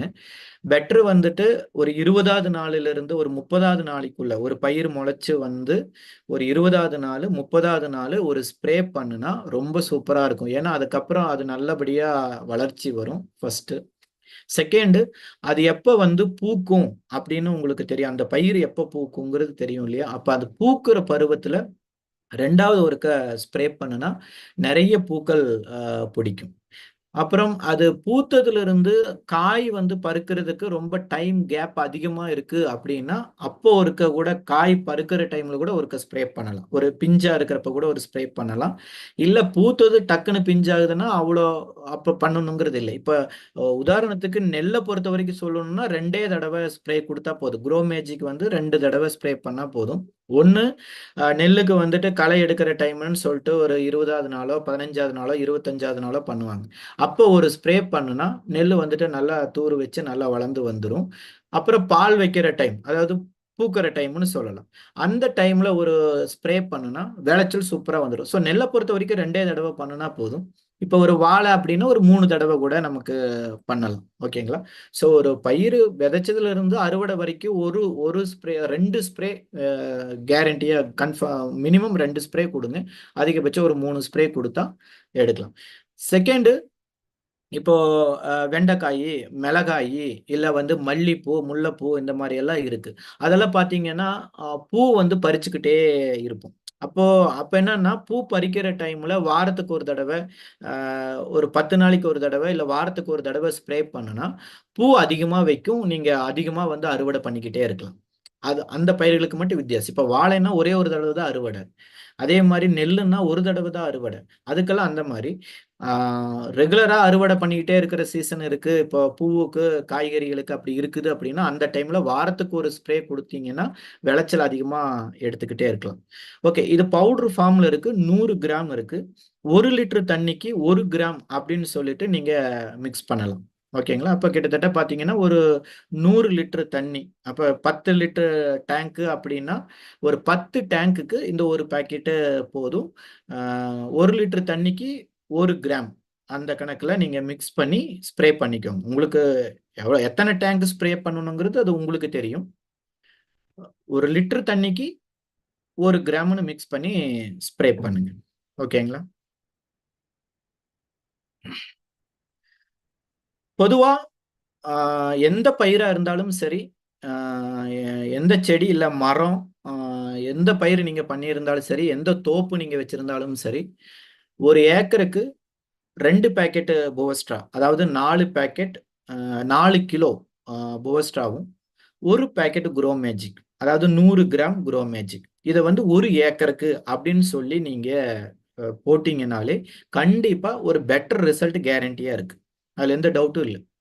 நீங்க எந்த பயிருக்கு வேணாலும் இதை அப்ளை பண்ணலாம். ஆல்ரெடி விளைஞ்சதை விட கண்டிப்பா கூடுதலான விளைச்சல் இந்த காம்பினேஷன் உங்களுக்கு கண்டிப்பா கொடுக்கும். ஓகேங்களா? 2 பேக்கெட் போவஸ்ட்ரா, 1 பேக்கெட் குரோ மேஜிக். இது வந்து இப்படி பயன்படுத்தும் போது உரம் பாதி, ஆல்ரெடி போடுற கெமிக்கல் உரமோ இல்ல இயற்கை உரமோ அது பாதி ஆக்குனா கூட போதும். பிளஸ் இதை கொடுத்தீங்க அப்படின்னா கண்டிப்பா விளைச்சல் 50% கேரண்டியா கூடுதலா எடுத்துட முடியும். அப்போ உங்களுக்கு கண்டிப்பா ப்ராஃபிட் தான். இது செலவு ஒன்றும் பெருசா, ஏன்னா நம்ம தான் உரத்தை பாதி ஆக்குறதுனால செலவு ஒன்றும் பெருசா ஜாஸ்தி ஆகாது. மீறி போனால் கொஞ்சம் ஜாஸ்தியானாலும் கூட விளைச்சல்லாம் 50% கூட இருக்கு. 10 டன் எடுத்த இடத்துல 15 டன் எடுக்க முடியுதுன்னா அது எவ்வளவு பெரிய ரிசல்ட்டுங்க. 10 மூட்டை எடுத்த இடத்துல 15 மூட்டை எடுத்தா அது எவ்வளவு பெரிய ரிசல்ட் இல்லை. அது கேரண்டியா இருக்கு, பயன்படுத்தலாம். ஓகே, நான் 3வது ஒரு ப்ராடக்ட்டுக்குள்ள போறேன். 3வது ப்ராடக்ட் ஆலிஃப்னு சொல்லிட்டு, ஆலிஃப் சூப்பர் 16. இந்த ப்ராடக்டோட பேரு ஆலிஃப் சூப்பர் 16. ஒரு எக்ஸலண்டான ஒரு ப்ராடக்ட். இதுவும் வந்துட்டு ஒரு நல்ல ஒரு நுண்ணூட்டம் பிளஸ் ஊட்டச்சத்து, முழுக்க முழுக்க ஒரு உரம், பயிருக்கு தேவையான அத்தனை சத்தையும் கொடுக்கக்கூடிய ஒரு சூப்பர் ப்ராடக்ட் இந்த ஆலிஃப் சூப்பர் 16 அப்படின்னு சொல்றது. இந்த ஆலிஃப்ங்கிறதுக்கு பேர் வந்து ஆர்கானிக் லிக்விட் இன்புட் ஃபார்முலா, அதைத்தான் வந்து ஆலிஃப் அப்படின்னு சொல்லிட்டு சுருக்கமா போட்டிருக்காங்க. ஆலிஃப் சூப்பர் 16 இதுலயே வந்துட்டு அந்த கடல் பாசி, ஸ்பைருலினா கடல் பாசியும் அமினோ ஆசிட்ஸும் இதெல்லாம் யூஸ் பண்ணி தான் வந்து இந்த ஆலிஃப் சூப்பர் 16 வந்து தயார் பண்ணியிருக்காங்க. இது வந்து 500 மில்லி இருக்கக்கூடிய, 1/2 லிட்டர் இருக்கக்கூடிய ஒரு டப்பாவா கிடைக்குது. உள்ளுக்குள்ள லிக்விடா இருக்கு. ஓகேங்களா? 1/2 லிட்டர் இருக்கு ஒரு ஒரு ஒரு டப்பாங்கிறது. ஓகேங்களா? இதோட பயன்பாடு என்னன்னு பாத்தீங்கன்னா அங்கதான் ஆச்சரியமா இருக்கு. இதோட பேரே ஆலிஃப் சூப்பர் 16. ஏன் சூப்பர் 16 பேர் வச்சிருக்காங்கன்னா, ஒரு பயிருக்கு தேவையான ஊட்டச்சத்துக்கள் 16 விதமான ஊட்டச்சத்துக்களை இது கொடுக்குது. அதுல அதிக அளவுல, பெரிய அளவுல தேவைப்படக்கூடிய ஊட்டச்சத்துக்கள் அப்படின்னு பாத்தீங்கன்னா நைட்ரஜன் அதிகமா தேவை, oxygen, carbon, hydrogen, potassium, calcium, magnesium, phosphorus, sulphur, இதெல்லாம் வந்துட்டு பெரிய அளவுல பயிருக்கு தேவையான விஷயங்கள் இதெல்லாம். அது போக சின்ன அளவுல தேவைப்படிய, அதாவது மைக்ரோ நியூட்ரிஷன் சொல்லுவாங்க, அந்த மாதிரி சின்ன அளவுல தேவைப்படக்கூடியது பாத்தீங்கன்னா குளோரின், இரும்பு, போரான், மேக்னீஸ், ஜிங்கு, காப்பர், மோலிட்டினம், நிக்கல், இதெல்லாம் சின்ன அளவுல தேவைப்படக்கூடிய தனிமங்கள். இதெல்லாம் பயிருக்கு தேவை. ஒரு பயிர் வந்து நல்லபடியா செழிப்பா வளர்றதுக்கு இதெல்லாம் தேவை. அப்பதான் விளைச்சலும் நல்லா இருக்கும், பயிரும் நல்லா இருக்கும். இந்த 16 17 விஷயமும் இந்த ஆலிஃப்ங்கிற ஒரு ப்ராடக்ட் கொடுக்குது. இப்ப இது 1 2 இதுக்கு எல்லாத்துக்கும் பாத்தீங்கன்னா ஒரு 1 2 போட்டு நம்ம விளைச்சல் எடுத்துக்கிட்டு இருப்போம். வெளியே வந்துட்டு கெமிக்கலோ ஏதோ ஒண்ணு போட்டு நம்ம விளைச்சல் எடுப்போம் தான். ஆனா இது எல்லாமே அந்த பயிருக்கு கிடைக்குதான்னு கேட்டீங்கன்னா இல்லாம கூட இருக்கும். ஏதோ ஒரு 3 நாளுக்கு மட்டும் நம்ம வெளியே வாங்கக்கூடிய உரங்கு மூலியமா கிடைக்கும். அதுல ஏதோ கொஞ்சம் விளைச்சல் எடுத்துக்கிட்டு இருப்போம். ஆனா இங்க பாருங்க, இத்தனையும் ஒரு ப்ராடக்ட் கொடுக்குதுன்னா இத்தனை ஊட்டமும் ஒரு பயிருக்கு சரியா கிடைக்கிறப்போ அது எப்படி இருக்கும்? இப்ப நம்ம மனுஷங்களா இருக்கோம், நமக்கு வந்துட்டு வெறும் அரிசி சாப்பாடு மட்டுமே சாப்பிட்டுக்கிட்டு இருக்கோம்னா இல்ல இல்ல, அதுல காய்கறிகள் வேணும், பழங்கள் வேணும், கீரைகள் வேணும், ஒரு முட்டை வேணும்னா முட்டை வேணும், இதெல்லாம் இருக்குல்ல. எல்லாம் சேரும்போது தானே நம்ம உடம்பு ஆரோக்கியமா இருக்கு. ஏதோ ஒரு உணவு மட்டும் சாப்பிட்டுட்டு இருக்கிறதுனால உடம்பு இருக்கும் தான், பட் முழு ஆரோக்கியம்னு சொல்ல முடியாது. அதே மாதிரிதான் நீங்க ஏற்கனவே போட்டுட்டு இருக்கக்கூடிய உரங்கள் ஆகட்டும், அதெல்லாம் பாத்தீங்கன்னா ஏதோ ஒரு சில ஊட்டச்சத்து மட்டுமே கொடுத்து பயிர் பண்ணிக்கிட்டு இருக்கீங்க. பயிருக்கு தேவையான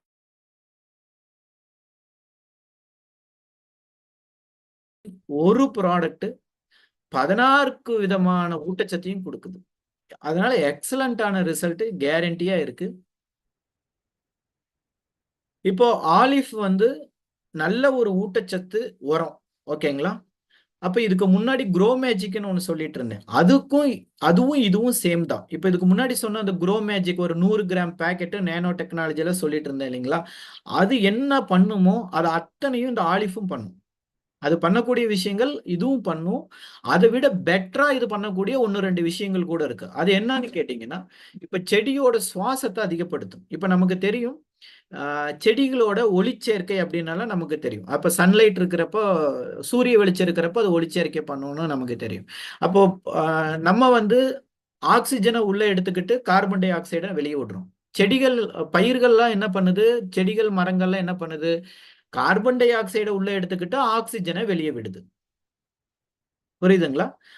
ஆனா நைட் டைம்ல கொஞ்ச நேரமாச்சும் செடிகள் வந்து சுவாசிக்கும். மனுஷன் எப்படி சுவாசிக்கிறானோ அந்த மாதிரி அதுவும் ஆக்சிஜனை உள்ள எடுக்கும்.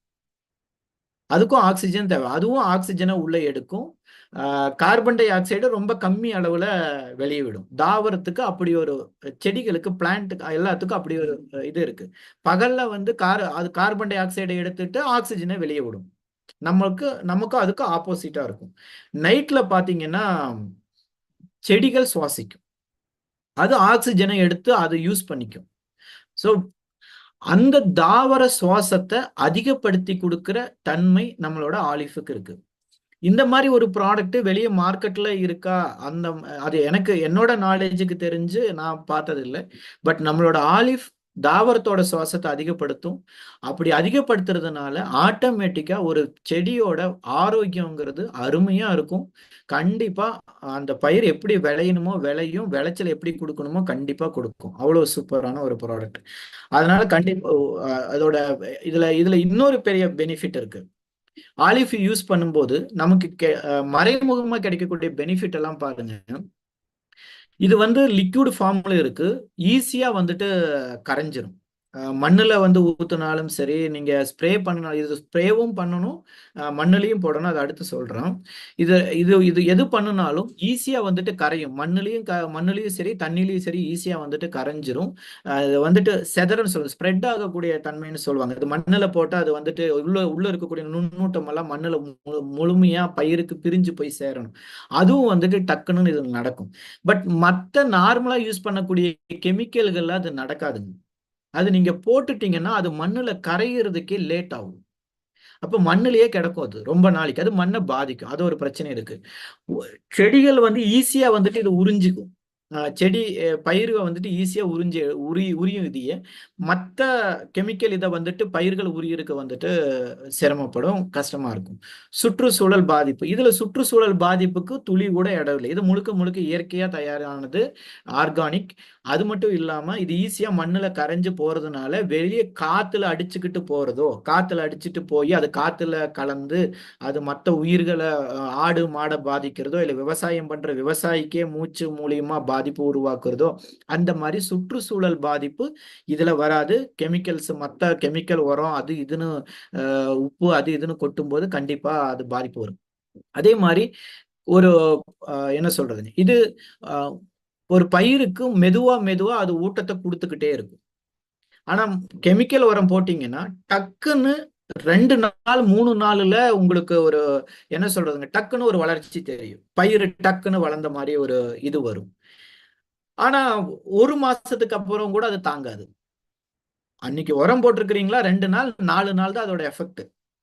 அதுக்கப்புறம் பெருசா அது மண்ணுல அந்த உரத்தோட பவர் இருக்குன்னு சொல்றதுக்கோ இல்ல அந்த இது வேலை செய்யுதுன்னு சொல்றதுக்கு ஒண்ணுமே இல்லை. பட் நம்மளோட ஆலிஃப் வந்துட்டு பொறுமையா மெதுவா மெதுவா அதை தொடர்ந்து வந்துட்டு அந்த சத்தை வந்துட்டு பயிருக்கு வந்து கொடுத்துக்கிட்டே இருக்கும். அப்படி ஒரு விஷயம் இருக்கு. அதனால அளவு வந்துட்டு டைம் வந்துட்டு அதிகமா இருக்கு. நம்ம அடிக்கடி மருந்து கொடுக்கணுங்கிற அவசியம் இருக்காது. அப்புறம் உரம் போடுறீங்க அப்படின்னா அதிகமா வந்துட்டு காத்துல வீணா போகிறது, தேவையில்லாம அதிகமா உரம் போடுறது, இல்ல காத்துல அடிச்சுட்டு வீணா போறது, இந்த மாதிரியான வேஸ்டேஜ் வந்துட்டு இதுல ஆகுறதுக்கு வாய்ப்பே இது. லிக்விட் ஃபார்ம்ல இருக்கிறதுனால எந்த ஒரு வேஸ்டேஜும் ஆகாது. இதை தாண்டி ரொம்ப ஒரு முக்கியமான ஒரு விஷயம் இருக்கு. ஒரு ஒரு செடி அப்படின்னா மீறி போனா ஒரு அடி ஒரு அடிக்கு ஒரு அடியில ஒரு செடி வைப்போம்னு வச்சுக்கோங்க. ஒரு பயிர் ஒரு மாதிரி. ஒரு சிலது ஒரு 4 அடி கேப்ல வைப்போம். ஒரு சிலது வந்து ஒரு அடி கேப், ஒரு சிலதெல்லாம் பாத்தீங்கன்னா 1/4 அடி கேப்ல கூட இருக்கும். நெல் இது அந்த மாதிரி ஐட்டம் எல்லாம். அப்போ அந்த ஒரு சின்ன இடத்துக்குள்ள ஒரு ஸ்கொயர் ஃபீட்டுக்குள்ள ஒரு அடிக்கு ஒரு அடி இருக்கக்கூடிய அந்த அளவுக்குள்ளதான் அத்தனை உப்பு போடுறோம். கெமிக்கல் உரங்கள் அத்தனையும் போடுறோம். இத்தனையும் போட்டு அங்க குமிக்கிறப்ப அந்த இடத்துல வேற என்ன இருக்கும்? மண்ணுக்கும் இருக்கு. அது போக மொத்தமும் உரம் தான் இருக்கு. அதுல இருக்கக்கூடிய நுண்ணுயிர்கள்னு நிறைய வேணும் அங்க. மண்ணுல நல்ல பாக்டீரியாவும் இருக்கு பயிருக்கு சப்போர்ட் பண்றதுக்கு. அங்க இருக்கக்கூடிய நுண்ணுயிர்கள் வாழ்றதுக்கே அந்த இடத்துல இடம் கிடையாதுங்க. இப்ப நிறைய பேரு வீடுல ஹாலுல உட்கார்ந்து நிறைய பேர் அட்டன் பண்ணிட்டு இருக்கீங்க. 20 பேரு 30 பேருன்னு. இப்ப 20 பேர் உட்கார்ந்து இருக்கிற அந்த ஒரு ஹாலுல ஒரு 100 பேரை உள்ள ஏத்துனா எப்படி முடியும்? ஆக்சுவலா நம்ம விவசாய முறையில இப்ப அப்படித்தான் இருக்கு. கிலோ கணக்குல மூட்டை கணக்குல கொட்டுறோம் உரங்களை. கிலோ கணக்குல எல்லாத்தையும் கொட்டி கொட்டி கொட்டி கொட்டி அங்க இயற்கையா இருக்கக்கூடிய நுண்ணுயிர்கள் எதுவுமே இல்லை. அந்த வளமே இல்லை. அந்த இடத்துல ஆலிவ் லிக்விட் ஃபார்ம்ல இருக்கு. கிட்டத்தட்ட 1 ஏக்கருக்கு 1/2 லிட்டரே போதுமானதா இருக்கு. அப்போ நிறைய நுண்ணுயிர்கள் அங்க வாழ்றதுக்கான ஒரு ஸ்பேஸ் கிடைக்குது. இந்த விஷயமும் ஆலிவ் மூலியமா நடக்குது. ஸோ இன்னைக்கு டெக்னாலஜி, ஏன்னா ஒரு சில விவசாயிகளோட மைண்ட்ல ஓடுறது 100 கிராம் எப்படி பத்தும், 500 மில்லி ஒரு ஏக்கருக்கு எப்படி பத்தும். ஏன்னா மூட்டை கணக்குல கொட்டி பழகினவங்களுக்கு இது பாக்குறப்ப சின்ன அளவுல சொல்லும் போது மனசு ஏத்துக்க மாட்டேங்குது.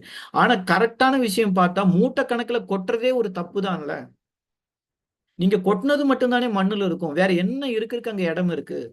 சோ இன்னைக்கு எல்லாமே விவசாயத்துல எல்லாமே மாறி வருதுங்க. அறிவியலோட சப்போர்ட்டோட இன்னைக்கு இயற்கை விவசாயம் சூப்பரா வந்துகிட்டு இருக்கு. விவசாயிகளுக்கு ரொம்ப சப்போர்ட்டிவா வருது. இதை சரியா புரிஞ்சு பயன்படுத்தினீங்கன்னா அட்டகாசமான ஒரு ரிசல்ட் இருக்கும். மண்ணும் நல்லா இருக்கும், வளமும் இருக்கும், விளைச்சலும் கிடைக்கும், நீங்களும் ஹாப்பியா இருக்கலாம். ஓகே, இதை வந்து இதை எப்படி பயன்படுத்தணும்னா மண்ணுலயும் இந்த ஆலிஃபை கொடுக்கணும், பயிர் மேல ஸ்ப்ரேவும் பண்ணணும். ரெண்டுமே செய்யணும். மண்ணுலயும் கொடுக்கணும். இப்ப மண்ணுல கொடுக்கறதுன்னா 2 விதமா கொடுக்கலாம். நீங்க ட்ரிப்பு போட்டிருக்கீங்கன்னா, அதாவது சொட்டு நீர் பாசனம் ட்ரிப்பு போட்டிருக்கீங்க அப்படின்னா அந்த ட்ரிப்புல வந்துட்டு நீங்க விடலாம். ஒரு மினிமம் வந்துட்டு 1/2 லிட்டர் இருக்கக்கூடியத நீங்க 1 ஏக்கருக்குன்னு சொல்லிட்டு ட்ரிப்புல விட்டுறலாம். ஈஸியா வந்துட்டு மண்ணுல வேர்கள்ல பயிருக்கு போய் சேர்ந்துரும். மேல பயிருக்கு ஸ்ப்ரே பண்றீங்க அப்படின்னா 1 லிட்டருக்கு 2 மில்லி அப்படின்னு சொல்லி மிக்ஸ் பண்ணணும். 1 லிட்டருக்கு 2 மில்லி. இப்ப 10 லிட்டர் டேங்க் அப்படின்னா 20 மில்லி கலக்கி நீங்க என்ன பண்ணிக்கலாம், ஸ்ப்ரே பண்ணிக்கலாம். அப்போ ஒரு ஏக்கருக்கு நீங்க உங்களுக்கு எத்தனை டேங்குக்கு வேணுமோ அத்தனை அந்த அளவுக்கு நீங்க என்ன பண்ணலாம், ஸ்ப்ரே பண்ணலாம். ஓகேங்களா? அப்போ ரெண்டுலையுமே கீழே வேர்லையும் கொடுத்து மண்ணுலையும் கொடுத்து ஸ்ப்ரேவும் கொடுக்குறப்போ இது விளைச்சல் வந்துட்டு சூப்பரா பண்ணி கொடுக்கும். ஒரு க்ரோ மேஜிக் அட்வான்ஸ்ன்னு சொல்லிட்டு சொன்னேன் இல்லைங்களா, அது வந்து எப்படி விளைச்சல் அதிகமா கொடுக்குதோ அதே அளவுக்கு விளைச்சல் இதுவும் கொடுக்கும். நான் முதல்ல சொன்ன ப்ராடக்ட் புவஸ்ட்ரான்னு சொல்லிட்டு மண்ணை வந்துட்டு சுத்தம் பண்ணக்கூடிய, துப்புரவு பண்ணக்கூடிய விஷயத்த பண்ணுது.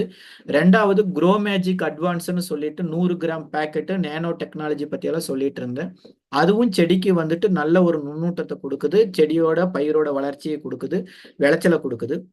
இது ரெண்டும் சொல்லும் போது நான் சொன்னேன் உரம் வந்து பாதியாச்சு போடணும்னு சொன்னேன். அது இந்த 2 கூட சேர்த்து நீங்க இந்த ஆலிஃபையும் பயன்படுத்துறீங்க அப்படின்னா நீங்க உரமே போடாம கூட இதை மட்டும் போட்டாலே போதும். ஏன்னா இதுலயே எல்லாமே கிடைக்குது உங்களுக்கு. இல்ல எனக்கு அதுக்கு மீறி எனக்கு பெரிய நம்பிக்கை வரலப்பா அப்படின்னு யாராச்சும் உங்களுக்கு தோணுது அப்படின்னா ஒரு பேருக்கு ஒரு 1/4 பங்கு ஏற்கனவே நீங்க போடக்கூடிய ஏதாச்சும் உரத்துல 1/4 பங்கு போட்டுக்கோங்க, உங்களோட திருப்திக்காக வேணும். ஓகேங்களா? மற்றபடி இந்த 3 பயன்படுத்தினாலே போதும். நீங்க வேற உரம் போடணுங்கிற அவசியமே வந்துட்டு இருக்காது. இதே எல்லா ஊட்டமும் இதுலயே கிடைச்சிரும். ஓகேங்களா? ஓகே, இது எந்தெந்த பயிருக்கு எப்படி பயன்படுத்தலாம் இந்த ஆலிஃபேன்னு பார்த்தீங்கன்னா, அதுல சில நல்ல ரிசல்ட் கிடைக்கிறதுக்காக மட்டும் இப்படி ஒரு கணக்கு பார்த்து பண்ணலாம். இப்போ காய்கறி இருக்கு, பூசணி வகைகளோ இல்லாட்டி காய்கறிகள் இதெல்லாம் இருக்குது அப்படின்னா 10 நாளைக்கு ஒருக்க நீங்க ஸ்ப்ரே கொடுத்தா நிறைய ரிசல்ட் எடுக்கலாம். இது அப்ப 10 நாளைக்கு ஒருக்க இது கொடுக்க, எல்லா பயிருக்கும் 10 நாளைக்கு ஒருக்க கொடுக்க தேவையில்லை. இந்த காய்கறிய பூ இதுக்கெல்லாம் அதிகமா கொடுக்கணும். அந்த முதலே சொன்ன மாதிரி அது அறுவடை பண்ற டைம்ல நான் சொல்றேன். ஓகேங்களா? காய் வந்து பறிக்கிற பருவம்னு ஒண்ணு இருக்கு இல்லையா? காய் எடுக்கிற டைம்ல 2 நாளைக்கு ஒருக்கவோ 3 நாளைக்கு ஒருக்கவோ காய் எடுக்கிறீங்க அப்படின்னா அப்போ நீங்க 10 நாளைக்கு ஒருக்க இது ஸ்ப்ரே கொடுத்தீங்கன்னா அதிகமா பூவு காய் நீங்க பறிச்சு எடுக்க முடியும். ஓகேங்களா? செகண்ட், பூவுன்னா 15 நாளைக்கு ஒருக்க ஸ்ப்ரே பண்ணுங்க. காய்கறி அப்படின்னா 10 நாளைக்கு ஒருக்க, பூவுன்னா 15 நாளைக்கு ஒருக்க ஸ்ப்ரே பண்ணுங்க. வேற தானியங்க, பருப்பு வகைக, எண்ணெய் விதைக, கடலை மாதிரியோ இல்ல பணப்பயிர் எல்லாம் இருக்கு, வாழை இந்த மாதிரி எல்லாம் பண்றீங்க அப்படின்னா 20 நாளைக்கு ஒருக்க ஸ்ப்ரே கொடுங்க. அதாவது விளைச்சல் கிடைக்கிற டைம்ல 20 நாளைக்கு ஒருக்க ஸ்ப்ரே கொடுத்தா நல்ல ஒரு விளைச்சல் கிடைக்கும். பயிர் நட்டு அதுல முளைச்சதுல இருந்து 20 நாளைக்கு ஒருக்க கொடுக்கணும்னு அவசியம் இல்லை. ஓகே. அதே மாதிரி காஃபி எஸ்டேட்டு, டீ எஸ்டேட்டு அந்த மாதிரி இருக்கிறது, இல்லை மாமரம் இந்த மாதிரி இல்லை இந்த பழம், இந்த என்ன சொல்ற தோப்பு இருக்கு இல்லைங்களா, இந்த மாதிரி தோப்பு எஸ்டேட்டு இப்படி எங்கெல்லாம் இருக்குன்னா 30 நாளைக்கு ஒருக்க ஸ்ப்ரே கொடுத்தா போதும். அப்போ விளைச்சல் வந்துட்டு அதிகமா கிடைக்கும். அதாவது மாம்பழ சீசன் டைம்ல இந்த மாதிரி பண்றீங்க அப்படின்னா 30 நாளைக்கு ஒருக்க ஸ்ப்ரே கொடுத்தாலே நல்ல ஒரு விளைச்சல் கிடைக்கும். இந்த குரோமேஜிக் அட்வான்ஸும் இந்த ஆலிஃபும் இந்த ரெண்டும் வந்து சீசன் இல்லாத டைம்ல கூட உங்களுக்கு ரிசல்ட் கிடைக்கும். இப்போ ஒரு மாம்பழ சீசன் ஆரம்பிக்கிறதுக்கு முன்னாடி எவ்வளோ சீக்கிரம் உங்களுக்கு பழம் எடுக்க முடியுதோ உங்களுக்கு நல்ல ரேட் இருக்கும். நல்ல சீசன் வந்ததுக்கு அப்புறம் பார்த்தீங்கன்னா ரேட்டு ரொம்ப குறைஞ்சிரும். எவ்வளோக்கு எவ்வளோ சீசனுக்கு கொஞ்சம் முன்னாடியே பழங்கள் எடுக்க முடியுதோ அதுக்கு நல்ல ரேட் இருக்கும். ஓகேங்களா?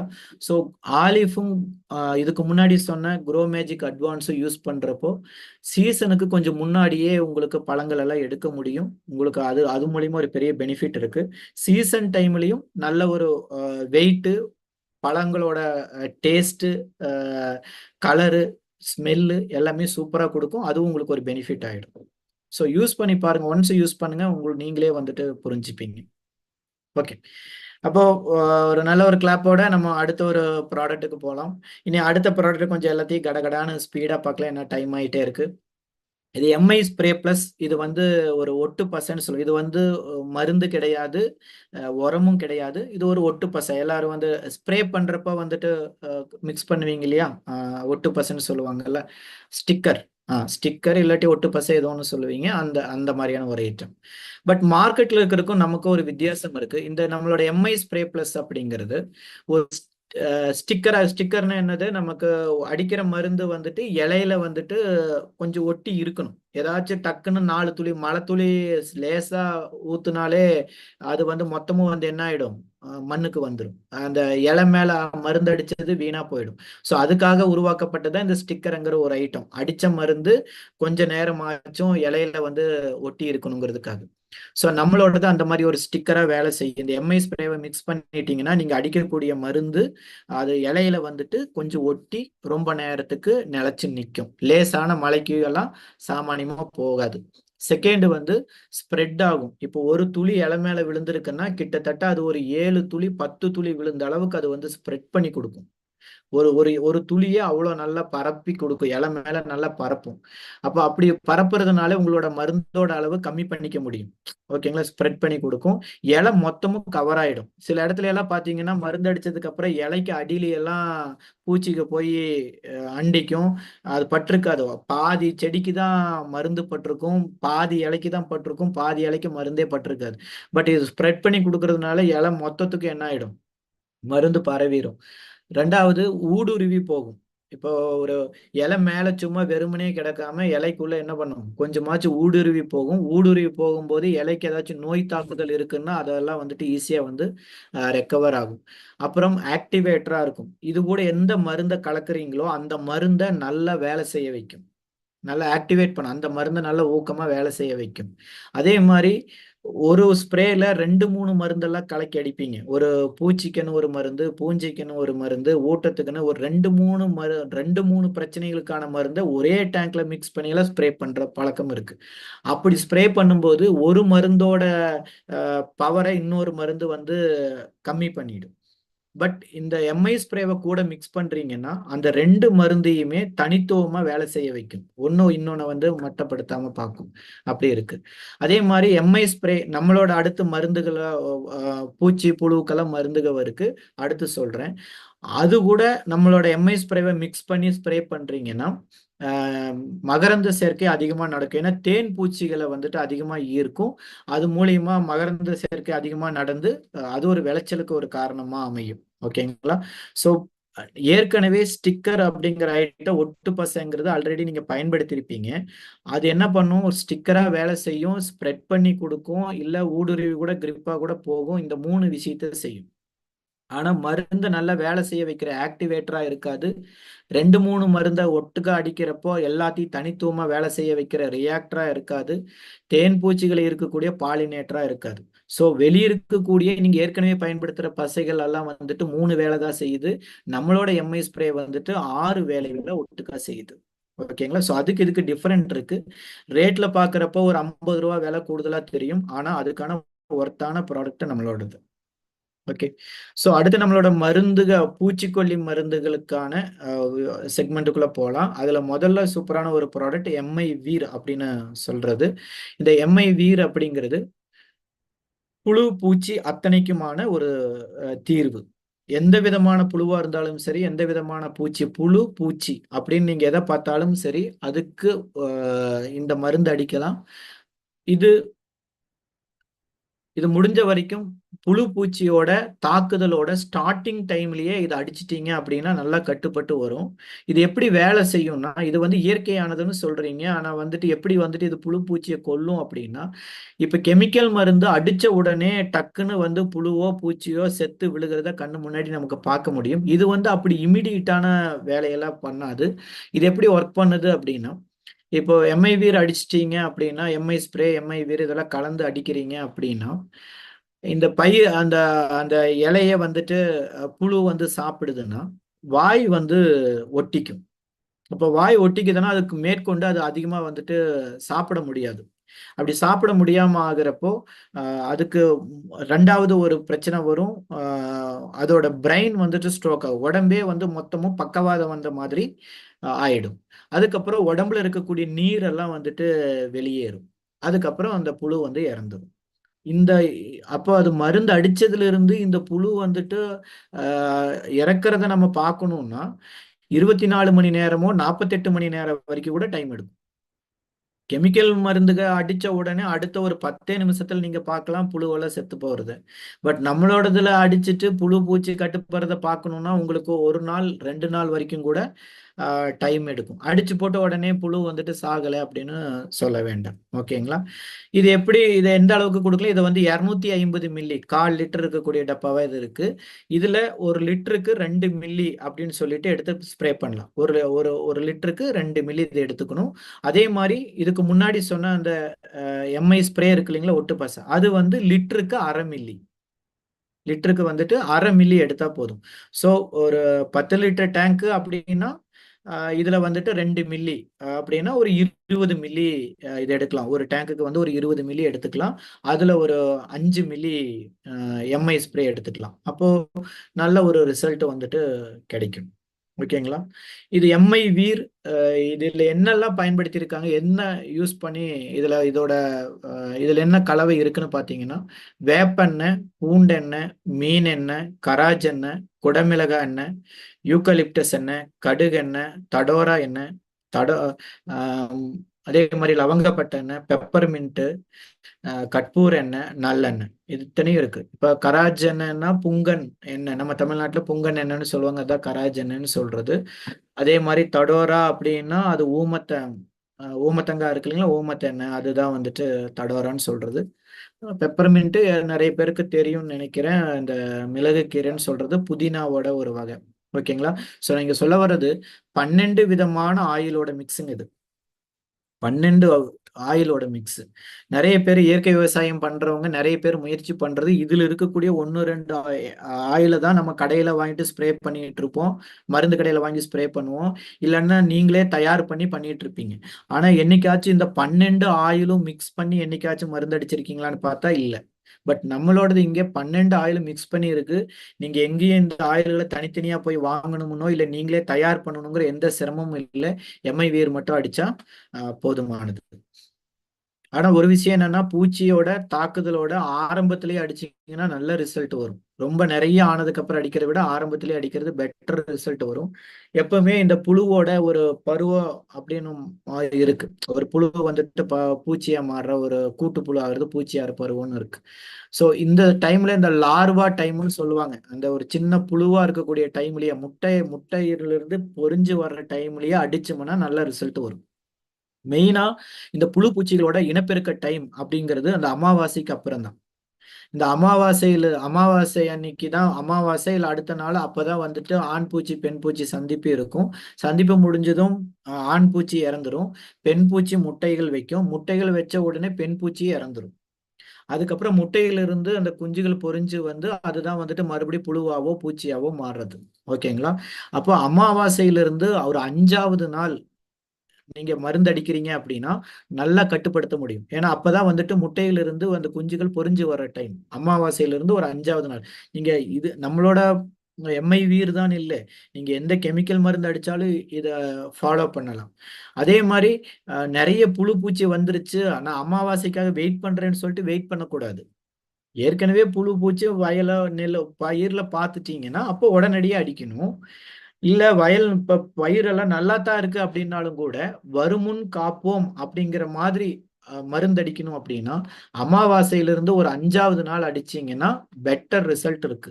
ரொம்ப லேட் ஆகுறப்போ என்ன ஆகும்னா அது புழுவெல்லாம் நல்லா வளர்ந்துரும், பூச்சியெல்லாம் நல்லா வளர்ந்துரும். அதுக்கப்புறமா மருந்து அடிக்கிறப்போ அந்த எஃபெக்ட் வந்து பத்தாம கூட போகும். ஓகேங்களா? ஸோ நம்மளோட எம்ஐ வீரை பொறுத்த வரைக்கும் பூச்சி புழுவோட தாக்குதல் சின்ன அளவுல ஆரம்ப அளவுலயே அடிச்சிங்கன்னா நல்லா கட்டுப்பட்டு வருது. இல்ல ரொம்ப அதிகமாயிடுச்சுன்னா ரிப்பீட் அதிகமா பண்ணணுமா இருக்கும். 3 நாள் 5 நாளைக்கு ஒருக்க ரிப்பீட் பண்ணணுமா இருக்கும். அப்படி அதிகமா ரிப்பீட் பண்ணி அடிக்கிறப்போ உங்களுக்கு செலவு வந்து கூடும். அப்ப ஆரம்ப நிலைமையிலே அடிச்சுட்டா ரொம்ப பெட்டர். இல்ல சார் புழு பூச்சி நிறைய இருக்கு அடிச்சேன் கட்டுப்படலைன்னா நீங்க கெமிக்கல் கூட ஒரு தடவை அடிச்சு கூட கட்டுப்படுத்திடுங்க. அதுக்கப்புறம் கூட நம்மளோட எம்ஐ வீரை வந்துட்டு முறையா வந்துட்டு பயன்படுத்துங்க. புழு பூச்சி நிறைய வந்ததுக்கு அப்புறமா இதை அடிச்சு உங்களுக்கு கட்டுப்படலை அப்படின்னு சொல்லிட்டு அதிகமான நட்டத்தை வந்துட்டு நீங்க சந்திக்க வேண்டாம். ஓகேங்களா? ஸோ அந்த மாதிரி எம்ஐ வீரை வந்துட்டு பயன்படுத்துங்க. பக்காவான ரிசல்ட் இருக்கக்கூடிய ஒரு ப்ராடக்ட் எம்ஐ வீர். ஸோ இது இப்போ புழு பூச்சிகள் எல்லாத்துக்கும் அடிக்கலாம். அது போக நீங்க நம்ம வீட்டுல இல்ல மாடு ஆடு வச்சிருக்கிறவங்க தொழுவத்துல கரப்பான் பூச்சியோ இல்ல மூட்டை பூச்சியோ இல்ல ஈயோ கொசுவோ அதோட பிரச்சனைகள்லாம் அதிகமா இருக்கும். வீடுகள்லயும் இருக்கும், தொழுவத்திலயும் எல்லாம் இருக்கும். அதுக்கு கூட இதெல்லாம் ஸ்ப்ரே பண்ணலாம். இப்போ தண்ணி தேங்கி நிற்கிற இடத்துல டிச்சு இந்த மாதிரியான இடத்துல எல்லாம் வந்துட்டு ஸ்ப்ரே பண்ணுனா ஈ கொசுவும் வந்து வராம இருக்கும். வீடு மொத்தத்திலேயே வந்துட்டு அதிகமா மொக்கிது அப்படின்னா ஜஸ்ட் இந்த எம்ஐ வீரை வந்துட்டு தண்ணியில கொஞ்சம் மிக்ஸ் பண்ணி வீட்டுல தெளிச்சு விட்டாலோ இல்ல மாப் போட்டாலோ இல்ல ஸ்ப்ரே பண்ணினாலோ உங்களுக்கு வந்துட்டு வந்துட்டு அதிகமா வீட்டுக்குள்ள வராமையும் இருக்கும். நமக்கு எந்த பாய்சனும் இல்லை. மற்றது பயன்படுத்துறப்ப அது மனுஷனுக்கு கெடுதல், இதனால எந்த கெடுதலும் இல்லை. அதே மாதிரி ஆடு மாடு இதுக்கெல்லாம் பார்த்தீங்கன்னா இந்த பேனு பிரச்சனை உண்ணி எல்லாம் அதிகமா பிடிச்சிருக்கும். அதுக்கு அதை குளிப்பாட்டுறப்போ இந்த எம்ஐ வீர் கொஞ்சம் தண்ணியில கலக்கி அதை கொஞ்சம் குளிக்க வச்சு எடுக்கிறப்ப கண்டிப்பா வந்து அந்த உண்ணி பிரச்சனை இதெல்லாம் வந்து ஆடு மாடுகளுக்கும் இல்லாம பார்த்துக்க முடியும். ஓகேங்களா? இந்த எம்ஐ வீர் நம்மளோட தலைக்கு கூட பயன்படுத்தலாம். அந்த அளவுக்கு இது சேஃப் தான். நம்ம லேடிஸுக்கெல்லாம் அதிகமா தலையில பேன் இருக்கும், அந்த பேன் பிரச்சனை போகாமையே இருக்கும்.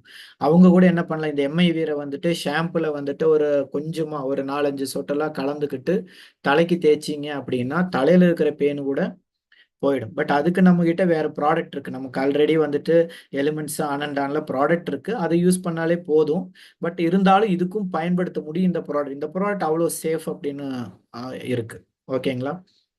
அதே மாதிரி நீங்க ஏதாச்சும் என்ன சொல்றது, நமக்கு அறுவடை பண்ணிட்டு தானியம் இந்த மாதிரி ஏதாச்சும் ஒன்று ஸ்டோர் பண்ணி வச்சிருக்கீங்கன்னு வச்சுக்கோங்க.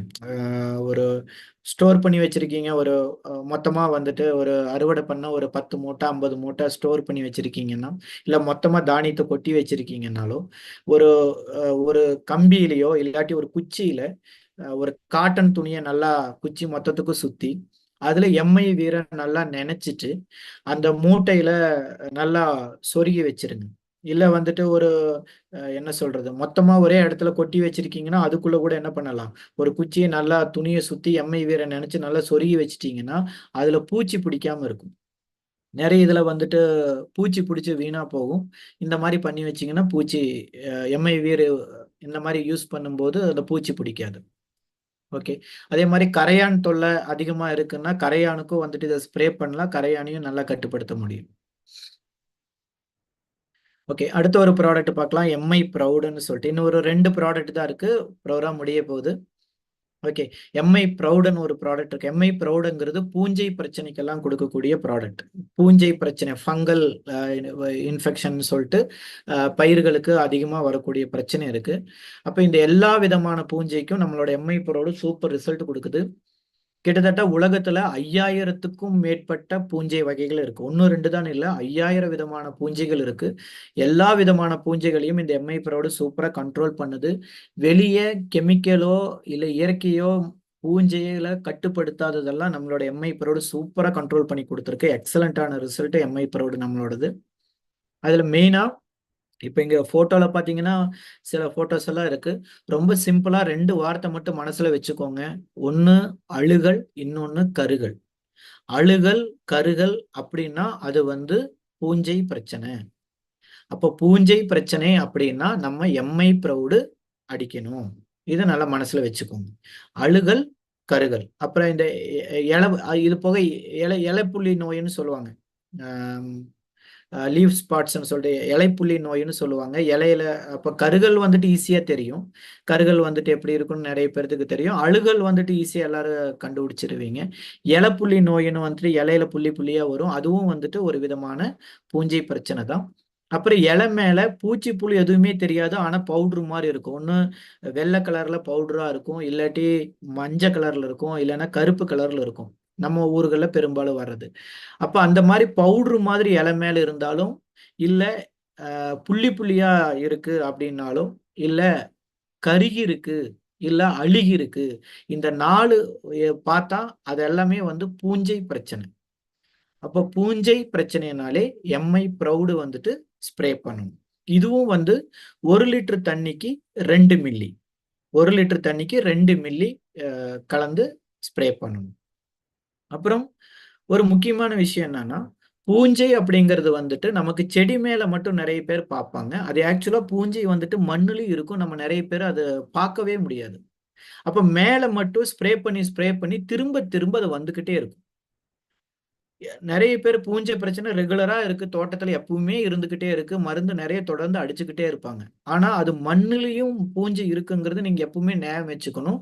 பயிர் மேல மட்டும் ஸ்ப்ரே பண்றது மட்டும் இல்லாம மண்ணுலயும் கொடுக்கணும். ஓகேங்களா? மண்ணுல ஒண்ணு ட்ரிப்பு போட்டிருக்கீங்கன்னா நம்மளோட எம்ஐ ப்ரௌட வந்துட்டு ஒரு 250 மில்லி 1/4 லிட்டர் டப்பா, இது வந்து 1 ஏக்கருக்கு ட்ரிப்புல வந்துட்டு கலக்கி விட்டுருங்க. 1 ஏக்கருக்கு அது பாஞ்சிருச்சுன்னா போதும், அதே கட்டுப்படுத்திடும். சப்போஸ் அப்படி ட்ரிப்பு போடாதவங்க என்ன பண்ணலாம் அப்படின்னா, நான் முதல்லயே சொன்ன மாதிரி 1 லிட்டருக்கு 2 மில்லி அப்படின்னு கலக்கணும். இது 250 மில்லி இருக்கிறதுனால ஒரு 120 லிட்டர் தண்ணியில இதை கலக்கிட்டு ஒரு ஒரு ஒரு ஒரு செடிக்கும் வேர்ல எடுத்து ஊத்தி ஊத்தி விடுங்க.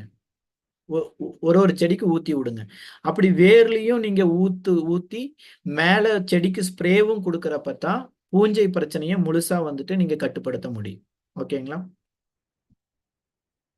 2வது எம்ஐ ப்ரௌடுல இருக்கக்கூடிய இன்னொரு பெனிஃபிட் என்னன்னா, இந்த சீடு ட்ரீட்மெண்ட்னு சொல்லுவாங்க. இப்போ ஒரு கரும்போ இல்ல வந்து குச்சிக்கிழங்கோ இதெல்லாம் வந்து நடும்போது ட்ரீட்மெண்ட் பண்ணி நடுற முறை வந்துட்டு இப்ப நிறைய பக்கம் எல்லா விவசாயிகளும் ஃபாலோ பண்றாங்க. அதுல மாட்டு சாணத்துல முக்கி நடுறவங்க அந்த மாதிரி எல்லாம் பண்றாங்க. அதுல எந்த அளவுக்கு ரிசல்ட் இருக்கு அப்படிங்கறதெல்லாம் எனக்கு தெரியல. ஆனா நம்மளோடது வந்துட்டு பெஸ்ட் ரிசல்ட் இருக்கு. 2 விதத்துல இருக்கு. ஒண்ணு, நம்மளோட எம்ஐ ப்ரௌட அந்த மாதிரி ஒரு ஒரு உதாரணத்துக்கு ஒரு கரும்பு நடவு பண்றீங்க, கரும்பு வந்து ஊன்றீங்க, கருணை ஊன்றீங்க அப்படின்னா அதை வந்து ட்ரீட்மெண்ட் பண்ணி ஊனணும். அது மரவள்ளி கிழங்க ஊன்றதா இருந்தாலும் சரி, இல்லை வந்து ஒரு கரும்பு ஊன்றதுனாலும் சரி, இல்லை ஒரு வாழைக்கண்ணு நடுறீங்கனாலும் சரி. அப்போ அந்த ட்ரீட்மெண்ட்ல 2 நல்ல விஷயத்த பண்ணலாம். ஒன்று, நம்மளோட எம்ஐ ப்ரௌடை வந்துட்டு தண்ணியில மிக்ஸ் பண்ணி அதை வந்து 10 நிமிஷம் நினைச்சு அதுக்கப்புறம் எடுத்து நட்டோம் அப்படின்னா பூஞ்சையோட தாக்கம் வந்துட்டு அந்த அந்த கருணைக்கும் வராது. அது அப்புறம் முதல்ல வரக்கூடிய வேருக்கும் வந்துட்டு பூஞ்சையோட தாக்குதல் பேசிக்காவே வராம அதை தடுத்துடலாம். அப்ப நல்லா எல்லாமே நல்லா முளைச்சு வளர்ந்து வந்துடும். செகண்ட், நான் முதல்ல ஒரு ப்ராடக்ட்டை பத்தி, ரெண்டாவது ஒரு ப்ராடக்ட் சொன்னேன், க்ரோ மேஜிக் அட்வான்ஸ்னு சொல்லிட்டு வெறும் 100 கிராம் பேக்கெட் நேனோ டெக்னாலஜிலேன்னு. அதையும் மிக்ஸ் பண்ணி இந்த ட்ரீட்மெண்ட் பண்ணிட்டீங்க அப்படின்னா வேரும் நல்லபடியா ஆழமா இறங்கும். ஸோ இனிஷியலா அந்த விதை முளைக்கிறதே நல்லா முளைச்சு வந்துடும். பூஞ்சையோட தாக்கமும் இல்லாம பண்ணிடலாம். புரியுதுங்களா? ஸோ இந்த ட்ரீட்மெண்ட் எப்படி பண்ணலாம்னா, உதாரணத்துக்கு ஒரு கரும்பு அப்படின்னு எடுத்துக்கிட்டீங்கன்னா ஒரு 20 லிட்டரு தண்ணி எடுத்துக்கிட்டு அதுல 100 மில்லி எம்ஐ ப்ரௌடு, இதுக்கு முன்னாடி இப்ப நம்ம பூஞ்சையை பத்தி பேசிட்டு இருக்கோம் இல்லைங்களா, இந்த எம்ஐ ப்ரௌடை வந்துட்டு ஒரு 100 மில்லி அதுல கலந்துட்டு ஒரு 50 கிராம் க்ரோ மேஜிக், அந்த க்ரோ மேஜிக் பேக்கெட் வந்து 100 கிராம் இருக்கும், அதுல அரை பேக்கெட் எடுத்தா போதும், ஒரு 50 கிராம் எடுத்துக்கிட்டு ஒரு 20 மில்லி எம்ஐ ஸ்ப்ரே. எம்ஐ ஸ்ப்ரேங்கிறது அந்த ஒட்டு பசை ஒன்று சொன்னேன் இல்லைங்களா, அதையும் கூட இதுல ஆட் பண்ணிட்டீங்க அப்படின்னா சூப்பரான ஒரு ட்ரீட்மெண்ட்டுக்கான ஒரு விஷயம் ரெடி ஆயிடும். இதுல நீங்க 1 ஏக்கருக்கான கரும்பு கருணைய வந்துட்டு நீங்க ஒரு 10 நிமிஷம் நினைச்சு எடுத்து நட்டுட்டீங்கன்னா பூஞ்சை பிரச்சனையும் வராது. நல்ல நோய் எதிர்ப்பு சக்தியோட அது வந்து நல்லா விளைஞ்சோ முளைச்சு வளர்ந்தும் வரும். ஓகேங்களா? இல்ல இப்ப நெல்லு பண்றீங்கன்னு வச்சுக்கோங்க. இப்ப நெல்லுக்கு வந்து இந்த ட்ரீட்மெண்ட் வந்து பண்றது இன்னும் அளவு கம்மி பண்ணிக்கலாம். ஒரு 10 லிட்டர் தண்ணியே போதும். நெல்லோட வேர் மட்டும்தான் நினைக்க போறோம். அப்போ ஒரு 10 லிட்டர் தண்ணி, 50 மில்லி எம்ஐ ப்ரௌடு, ஒரு 25 கிராம் க்ரோ மேஜிக்கு, ஒரு எம்ஐ ஸ்ப்ரே பிளஸ் வந்துட்டு ஒரு என்ன சொல்ல ஒரு 10 மில்லி எம்ஐ ஸ்ப்ரே, இதை மட்டும் கலந்து ஒரு 10 நிமிஷம் அந்த வேரை நினைச்சு நம்ம எடுத்து நெல் வந்துட்டு நடவு பண்ணிட்டோம் அப்படின்னா கண்டிப்பா சூப்பரான ஒரு ரிசல்ட் இருக்கு. விளைச்சலும் நல்லா இருக்கு, பூஞ்சை பிரச்சனை இல்லாம இருக்கும். இந்த மாதிரி எல்லா பயிருக்கும் பண்ணலாம். இப்போ தக்காளி, மிளகாய் எல்லாமே வந்துட்டு இப்ப வந்து என்ன பண்றாங்க, நாத்து தான் வந்துட்டு வாங்கி நடுறோம். ஸோ எல்லா நாத்து, எந்த நாத்து நட்டாலும் சரி இந்த ட்ரீட்மெண்ட் பண்ணி நடலாம். அதே மாதிரி இஞ்சி, மஞ்சள் இதை கூட என்ன பண்ணலாம், நடவு பண்றீங்கன்னா இந்த ட்ரீட்மெண்ட் பண்ணி நமக்கு நடவு பண்ணலாம். ஓகே, இந்த டீட்டெயில் ஆல்ரெடி சொல்லிட்டேன். இப்போ அடுத்த ஒரு ப்ராடக்ட் எம்ஐ சிட்ரான்னு சொல்லிட்டு ஒரு மருந்து இருக்கு. இது வந்து மெயினா இந்த 3 விதமான பூச்சி பிரச்சனைகளுக்காக மட்டுமே தனித்துவமா உருவாக்கி இருக்காங்க. நெல்லுல வந்துட்டு இந்த பிபிஹெச்னு சொல்லக்கூடிய பிரவுன் பிளான்ட் ஹாப்பர்னு சொல்லக்கூடிய இந்த பூச்சியோட பிரச்சனை இருக்கும். இது நிறைய பேர் அஸ்வினி பூச்சின்னு சொல்றாங்க. ஒரு ஒரு ஈ மாதிரி இருக்கக்கூடிய ஒரு பூச்சி. ஒரு ஒரு ஊர்லயும் ஒரு ஒரு பேரு. நெல்லுல அதிகமா கொச கொச கொசன்னு லட்சக்கணக்கில் வந்து தொந்தரவு பண்ணக்கூடிய ஒரு பூச்சி வகை இது. ஸோ இதை வந்து கட்டுப்படுத்துறதுக்கு இந்த எம்ஐ சிட்ராங்கிற மருந்தை 1 லிட்டருக்கு 2 மில்லின்னு சொல்லிட்டு ஸ்ப்ரே பண்ணலாம். அதே மாதிரி பழம், இப்போ மாந்தோப்பெல்லாம் இருக்கு அப்படின்னா அங்க வந்துட்டு இந்த ஈயோட பிரச்சனை வந்துட்டு அதிகமா வரும். அதனால வந்துட்டு பழத்தோட குவாலிட்டியே வந்துட்டு போயிடும். ஸோ அதுக்கும் வந்துட்டு இந்த எம்ஐ சிட்ரா ஸ்ப்ரே பண்ணும்போது அந்த ஈயோட பிரச்சனையை கட்டுப்படுத்தலாம்.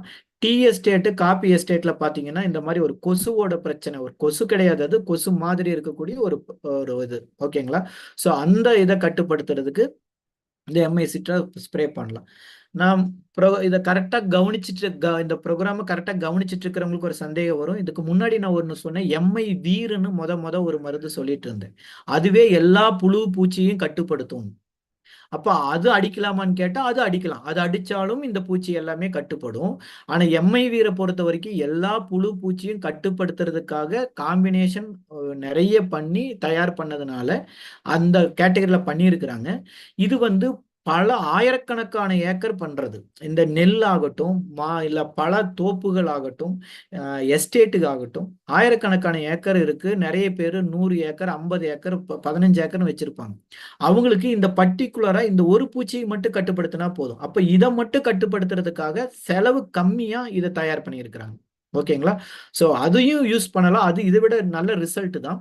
பட் செலவை கொஞ்சம் குறைக்கணுன்றதுக்காக இதை ஸ்பெஷலா வந்து தயார் பண்ணி கொடுத்துருக்காங்க. ஸோ இது இதுக்காக மட்டும் பயன்படுத்தலாம். அதே மாதிரி வேற ஏதாச்சும் புழு பூச்சி கட்டுப்படலை, மருந்து அடிச்சு கட்டுப்படலை அப்படின்னு எம்ஐ வீர் அடிச்சு கட்டுப்படாம இருக்குன்னா, எம்ஐ வீரும் எம்ஐ சிட்ராவும் ரெண்டும் சேர்த்து அடிச்சீங்க அப்படின்னா அதுல ஒரு ரிசல்ட் இருக்கு. தனித்தனியா அடிச்சு ரிசல்ட் வராதது கூட ரெண்டையும் சேர்த்தி அடிக்கிறப்ப நல்ல ரிசல்ட் வந்துடும். ஓகே, கடைசி ப்ராடக்ட் வைரேஷன் சொல்லக்கூடிய ப்ராடக்ட். வைரஸ் பிரச்சனைக்கு கொடுக்கக்கூடிய ப்ராடக்ட், வைரஸுக்கானது. பூஞ்சைக்குன்னு ஒரு ப்ராடக்ட் பார்த்தாலும் அதே மாதிரி இது வைரஸுக்கான ஒரு ப்ராடக்ட். வைரஸ் பிரச்சனையை பொறுத்த வரைக்கும் வெளியே நம்ம பெரிய ஒரு ரிசல்ட்னு சொல்லிட்டு கிடைக்கக்கூடிய ஒரு நல்ல ரிசல்ட் கொடுக்குது அப்படின்னு சொல்ற மாதிரி நிறைய மருந்து இல்லாம இருக்கு. நம்மளோட வைரஸ் வந்துட்டு சூப்பரான ரிசல்ட் கொடுத்துக்கிட்டு இருக்கு. வைரஸை வந்துட்டு தாக்குதலை வந்துட்டு உடனடியாக ஸ்டாப் பண்ணுது, செடிகளை வந்துட்டு நல்லபடியா பாதுகாக்க முடியும். ஆல்ரெடி வைரஸ் தாக்கி ஒரு இலை வந்துட்டு சுருங்கிருச்சு இல்லை வந்துட்டு நிறமே மாறிடுச்சு அப்படின்னு இருக்கு அப்படின்னா அது திரும்பவும் பழைய நிலைமைக்கு வராது. இனி புதுசா வரக்கூடிய இன்னொரு இலை வைரஸ் தாக்குதல் இல்லாம வரும். அதுதான் இது பண்ணி கொடுக்குது. ஓகேங்களா? ஆனா ஒரு சில இடங்கள்ல நாங்களே ஆச்சரியப்படுற மாதிரி வைரஸ் தாக்குதல் இருந்த இலைய ரெக்கவர் ஆகியும் வந்திருக்கு. பட் நான் வந்து அது எல்லாருக்கும் கேரண்டியே சொல்ல முடியாது. ஆனா புதுசா வரக்கூடிய இன்னொரு இலை கண்டிப்பா வந்துட்டு வைரஸ் தாக்குதல் இல்லாம வரும், இது வைரஸ் வந்துட்டு ஸ்ப்ரே பண்றப்போ. ஓகே,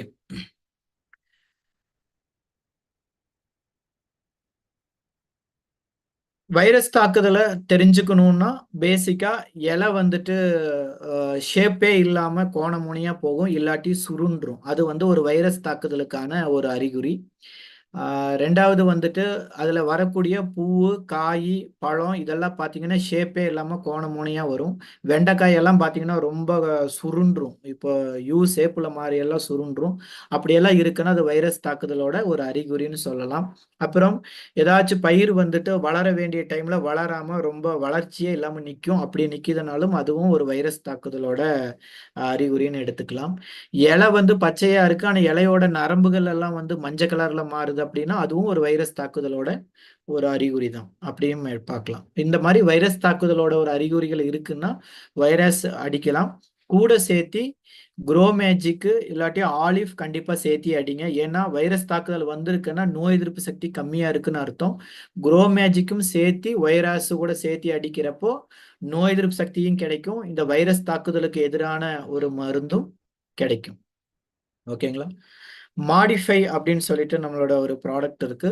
இந்த மாடிஃபை அப்படிங்கிறது தண்ணியோட pH அளவை வந்துட்டு சரி பண்றதுக்கான ஒரு ப்ராடக்ட். pH அளவு அப்படிங்கிறது நமக்கு ஒரு 6ல இருந்து ஒரு 7க்குள்ள அந்த பாயிண்ட் இருக்கணும். 1ல இருந்து 14 வரைக்கும் இருக்கு தண்ணியோட pH அளவை மெஷர் பண்றது. அதுல 1ல இருந்து 7 வரைக்கும் இருந்துச்சுன்னா அது அசிடிக் வாட்டர்னு சொல்லுவாங்க, அமிலத்தன்மையோடு இருக்குன்னு சொல்லுவாங்க. 7ல இருந்து 14 வரைக்கும் இருக்குன்னா அது ஆல்கைன்னு சொல்லுவாங்க, காரத்தன்மையோட இருக்குன்னு சொல்லுவாங்க. 7ங்கிறது நியூட்ரல். ஓகேங்களா? நம்மளோட ரத்தம் வந்து 7.4 pH வேல்யூ அந்த லெவல்ல இருக்கு. ஸோ நம்ம பயிர்களுக்கு பயன்படுத்தக்கூடிய மருந்தடிக்கிறதுக்கு பயன்படுத்தக்கூடிய தண்ணியோட pH அளவுங்கிறது ஒரு 6.5 இருந்தா பெட்டர். 6.5 6 மைண்ட்ல வச்சுக்கோங்க. 6ங்கிறது மட்டும் மைண்ட்ல வச்சுட்டா போதும். அப்ப 6ல இருந்து ஒரு 7க்குள்ள இருக்கு அப்படின்னா அந்த தண்ணி வந்து மருந்தடிக்கிறதுக்கு உகந்த ஒரு தண்ணி. அந்த தண்ணியில நீங்க எந்த கெமிக்கல் மருந்துனாலும் சரி இல்ல நம்மளோட மருந்துனாலும் சரி கலந்து அடிக்கிறப்போ கண்டிப்பா அந்த மருந்து நல்லபடியா வேலை செய்யும். ஒருவேளை தண்ணியே சரியில்லாம pH அளவு கரெக்டா இல்லாத ஒரு தண்ணி உங்க கிணத்து தண்ணியோ போர் தண்ணியோ pH அளவே நீங்க டெஸ்ட் பண்ணதே இல்லை அப்படின்னா அதோட pH அளவு ரொம்ப மிஸ்டேக்கா இருக்குன்னா அதுல நீங்க எந்த மருந்து அடிச்சாலும் அதோட வேலை வந்துட்டு முழுசா வந்துட்டு எஃபெக்ட் ஆகாது, அந்த மருந்தோட எஃபெக்ட் வந்துட்டு கம்மி பண்ணிடும். ஸோ pH அளவு வந்துட்டு எப்பவுமே தண்ணியை ஒரு தடவை செக் பண்ணிட்டா போதும். உங்களோட கிணத்து தண்ணி உங்களோட போர் தண்ணியை வந்துட்டு ஒரு தடவை செக் பண்ணி pH அளவு கரெக்டாக இருக்கான்னு ஒரு தடவை செக் பண்ணிக்கிட்டீங்கன்னா ரொம்ப சிம்பிள் தான். pH மீட்டர்னு சொல்லிட்டு ஒரு 400 ரூபா 500 ரூபா ரேட்லயே கிடைக்கும். அதை கொஞ்சம் ஒரு டம்ளர்ல தண்ணி எடுத்து அதில் முக்கி பார்த்தீங்கன்னா அதில் பாயிண்ட் காமிச்சிடும், 6.4 4 5ன்னு காமிச்சிடும். ஸோ ஒரு 6க்கு கீழே இருக்கு 4.3 தான் இருக்குன்னா அது வந்து அமிலத்தன்மையா இருக்கு, அசிடிக்கா இருக்குன்னு அர்த்தம். அப்ப அதை வந்து நம்ம என்ன பண்ணணும்னா நியூட்ரல் பண்ணணும். ஒரு 6 to 7 புள்ளிக்குள்ள கொண்டு வரணும். அப்படி கொண்டு வர்றதுக்கு நம்மளோட மாடிஃபை வந்துட்டு நல்லா சப்போர்ட் பண்ணும். இந்த மாடிஃபையை நீங்க சொட்டு சொட்டா சேர்த்துங்க. ஒரு டேங்க்ல வந்துட்டு ஒரு 10 லிட்டர் தண்ணி எடுத்திருக்கீங்க அப்படின்னா அதுல வந்துட்டு மாடிஃபையை வந்துட்டு மில்லி கணக்கு கிடையாது, இது இது மட்டும் சொட்டு கணக்கு தான். கொஞ்சம் கொஞ்சமா சொட்டு சொட்டா சேர்த்தி பாருங்க. அது முதல்ல வந்துட்டு ரெட் கலரா வரும். ரெட் கலரா வந்திருக்குன்னா அது அமிலத்தன்மையில் இருக்குன்னு அர்த்தம். அப்ப அது இன்னும் கொஞ்சம் கொஞ்சம் சொட்டு சொட்டா சேர்த்திட்டு ஒரு 2 நிமிஷம் வெயிட் பண்ணீங்கன்னா அப்படியே ப்ளூ கலருக்கு மாறிடும் தண்ணி. அப்படி ப்ளூ கலருக்கு மாறிடுச்சு அப்படின்னா அது வந்து ஒரு என்ன சொல்றது நியூட்ரலுக்கு ஆயிடுச்சு, இல்லாட்டி 6 புள்ளிக்கு மேல வந்துருச்சு அப்படின்னு அர்த்தம். ஸோ அப்படி வந்துருச்சுன்னா அந்த தண்ணியில நீங்க அதுக்கப்புறம் தான் நீங்க என்ன பண்ணணும்னா மருந்தை கலக்கணும்.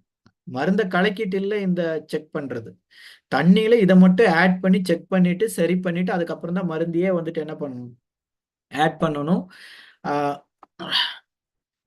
சப்போஸ் இந்த கலர் சேஞ்சஸ் யாருக்காச்சும் தெரிய மாட்டேங்குது, நான் எவ்வளவு ஆட் பண்ணாலும் எந்த கலரும் மாற மாட்டேங்குது அப்படின்னு ஏதாச்சும் உங்களுக்கு இருக்குது அப்படின்னா பெட்ரு வந்து இந்த பிஹெச் மீட்டரை யூஸ் பண்றதுதான் நல்ல சொல்யூஷன். நீங்க வெறும் தண்ணியில இந்த பிஹெச் மீட்டரை வச்சு பார்த்து அந்த பாயிண்ட் என்னன்னு தெரிஞ்சுட்டு அதுக்கப்புறம் மாடிஃபையை கொஞ்சம் ஆட் பண்ணிட்டு திரும்ப ஒரு 10 நிமிஷம் கழிச்சு திரும்ப செக் பண்ணுனீங்கன்னா அது கிளியரா தெரியும். 10 நிமிஷம் டைம்ல 2 நிமிஷத்துலயே நீங்க பாத்துடலாம். ஓகேங்களா? இந்த பிஹெச் மீட்டரை வச்சு நீங்க முடிவு பண்ணுனீங்கன்னா இன்னும் நல்லா இருக்கும்.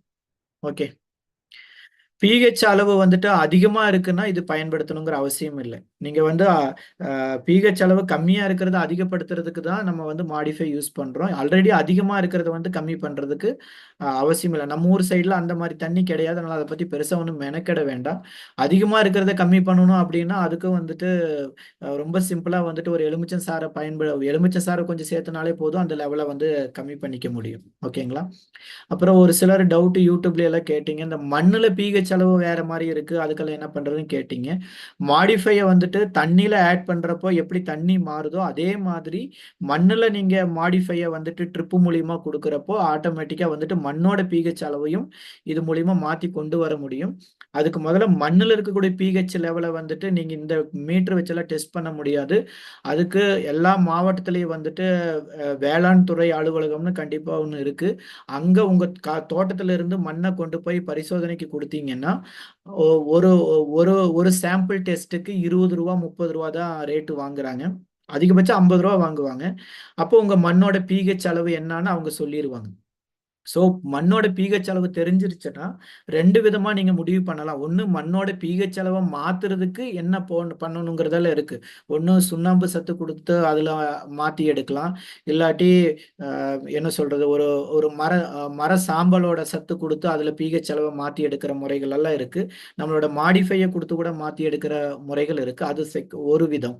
இன்னொன்னு உங்க மண்ணோட பிஹெச் அளவு என்னவோ அதுக்கேத்த மாதிரி பயிர்களை பண்ணலாம். நீங்க உங்க மண்ணோட பிஹெச் அளவுக்கு ஏத்த மாதிரி பயிரை நீங்க பண்ணனா இன்னும் நல்லபடியா அந்த பயிர் நல்ல வளர்ச்சி வரும். ஓகேங்களா? ஸோ மண்ணோட பிஹெச்சுக்கும் நம்மளோட ப்ராடக்ட்டுக்கும் பெரிய சம்பந்தம் கிடையாது. அது வந்து மண்ணோட பிஹெச்சை சரி பண்ணணும்னா நீங்க மண்ணோட பிஹெச் என்னன்னு தெரியணும்னாலே நீங்க டெஸ்ட்டுக்கு அனுப்பிச்சு தான் நீங்க தெரிஞ்சுக்க முடியும். அதுக்கப்புறம் நீங்க நம்மளோடது வந்துட்டு தண்ணியோட பிஹெச் அளவை சரி பண்ணக்கூடிய ப்ராடக்ட் இது மெயினா.